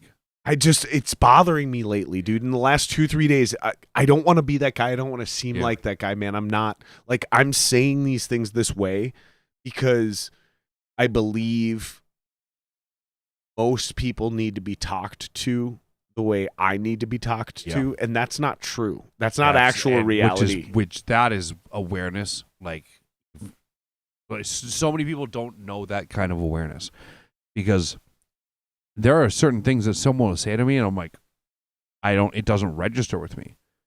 And then they'll say something really, really angry and really aggressive, and I'm like, oh, okay. Oh, that makes sense. And I go, okay. Oh, shit, yep. And then he's right. Like, I told you like a month ago. I'm like, I don't remember that. Yeah, but you said it like a basic bitch. Because I need to be talked to like a hard ass. But that's also why Blaine and I work so well. I need to be slapped in the face. I need to have my ego checked at the door. You. This is what's up. What do you think? Yeah. And then we go, oh, well, I think this. And he goes, meh. And I go, meh. And then we're good. We're good. Then we're fine. I think a lot of people tuned into this podcast expecting us to rant and rave and rail. Yeah. And instead of talking about psychological and self-reflecting. Yeah. I hope people enjoyed the turn this took. Yeah. Because I did. I found this podcast to be uplifting, reassuring, and motivating. That is Whereas three of my favorite words. Several, and this isn't the fault of my guests. This is the fault of me. And I told you this before we started, because I came into those podcasts working my ass off, hearing a lot of people complaining, and I came into those podcasts with a chip on my shoulder. The last 3, 4, 5, 6. Oh yeah. I was kind of being a dick. Go back 10, go back 12. I'm not sure when that switch flipped. Switched. But I say that. I apologize to everyone. Yeah. I've been super irritated with a lot of shit, and I've allowed that to affect my personality. And you know, if we could just have more moments like this where you're going, wait a minute, I'm putting out a bunch of negativity. If we can just do more of this. Think about yourself for 2 seconds every day. How are you doing? Yep. What are you acting like? Yep. What are you putting out to the world? If you think about it even for 1 second a day, I guarantee you the world will be a better Go back place. to what you said. Jordan Peterson. What does he preach? Yep. Personal responsibility. Yep. Boom. Personal responsibility. And I've been that dick. That's so where I'm going with so this. Have I. Especially lately. Like, I've really been super condescending and judgmental lately because I'm really getting tired of people complaining. Yeah. I hate it. And sometimes they have a right to Complaining fucking complain, dude. And they honestly, there's a lot of people suffering. Yes. And they don't always have the knowledge and the options and the ability to fix their own situation. Some people are just honestly victims. And I've honestly, But man, you know what? I've been kind of a dick. I've Don't been just be kind of one- like anti-sympathetic, one if you know, you're not. like That's I don't know. my problem. I just Stop wanted to taking away apologize from to everyone. victims If you're not the victim, I just You're wanted taking away. I just wanted to take that moment though and just apologize because I've been really kind of douching out on Yeah. kind of everyone lately, and I apologize. Hey, For- I'm for happy those you of haven't you- douched out at me at all. For those of you who haven't unsubscribed, I appreciate your loyalty and your understanding, and I appreciate you taking this journey with me. I'm really gonna be do. back, man. This I is really gonna be do. fun. This is fun. This Hey, was a fucking blast, it's brother. fucking blast. I've had an honor having Hey, you on same. and getting to know you better. I already knew going into this. Yeah, I had a good that we idea. were going to this is become gonna be a good friends. one. I already knew this. I already knew this. This is And- gonna be a. This is a positive step in our friendship. Well, dude, I love being around people I do who are like working hard, living their dream, Yeah. being productive, and like just trying to have fun. Yeah. Those are the people I want to be around. Yeah. Effort. It's breeds- inspiring, man. Like comfort is only there because you work for it, unless you've been given it, and none of us are going to be given it. Let's be honest. Unless you're one of the 1% of people who have been given everything, you need to work for it. And if you work for it, you will get it. You will get it. You will get it. This country, this Is system, founded on the fact that if you work for it, you will and get it's it. crazy because the system seems like it's built to hold you down. I lived that life. Yep. But is what I understood is all you have to do is study the system, and then Yeah. you quickly You understand figure the it's built system like a out. ladder for you to It is. climb. It's the system is literally built like a ladder for you to climb. Yeah. But if you don't understand the system, it seems like the system is Yes. built like a lid to hold Yep. you down and keep you shut and, And the stuck. thing is, it's not because it's meant to be that way. It's meant to focus on opportunity and effort. You put the Ingenuity, if you- yes, creativity. If you look at those Yep. loopholes or whatever you want to call them, those opportunities, if you look at those and you learn how to do those, that is the American dream. and if you Literally, you find it, you take it, And if you're you be it. if you're a listener or a viewer lacking context of what we're talking about, here's what I want you to do. I want you to think of any great art or technological innovation, and the vast majority of them were invented by people or cultures in a position of strife. Mhm. End of story. And honestly, I don't think there's any way we could possibly wrap this podcast up on a better note. Yeah. So let's cue That's up good. your last tune here, brother. All right. We got one more video to play. We're doing happy. That's Not a good 100% sure which one this think one is. it's This is the third one. It's the Happy. third one. one. The new one I just sent you. We're going to cue this up. If you haven't already, please hit subscribe. We're still on that grind to 1,000. We've been gaining and losing subs just at it. We've been hovering at this weird thing. We hit 250 and like we've gone up to 260 and gone back down to 250. Sounds like my weight. Like it's super weird right now. I don't know what the fuck is going on, but Literally honestly, sounds I'm like my blaming weight. me. I'm blaming me. I'm going to be honest. Personal responsibility. I'm gonna do what I can. I've We're been a gonna get these shitty numbers up. person. Come on, guys. I've Come been on. a shitty person. I've been a shitty host. I've been a shitty podcaster. We got shitty production. It's all on me. So, you know what? I acknowledge that. Okay, I'm going to work on that shit. Come on. Hit me with it. Let's go, baby. All right. Thank you guys so much. We're going to hit this song. Maybe we'll come back, say a couple words, but basically we're done. So check out his last song, and then Peace. worst case scenario, we'll hit the outro.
Thank you guys so much. I appreciate it. Hit like, subscribe, follow Kyle, follow Eaon. All the links are in the description. We appreciate you guys so much. Join the Patreon. We got a lot of great ideas. Thank you guys so much. Thank you. I really can't explain how much we appreciate you guys being a part of this. Hey, Jared. We're doing something special here. This is fun. It takes time. I can't wait to be back. I hope takes work. I hope I'm back. It's just like building a band. Yep. Honestly, I swear to God, it's like being in a band, but just by yourself. Yep. Love you guys. Like, subscribe, share, the whole deal. You know the drill. You all watch YouTube.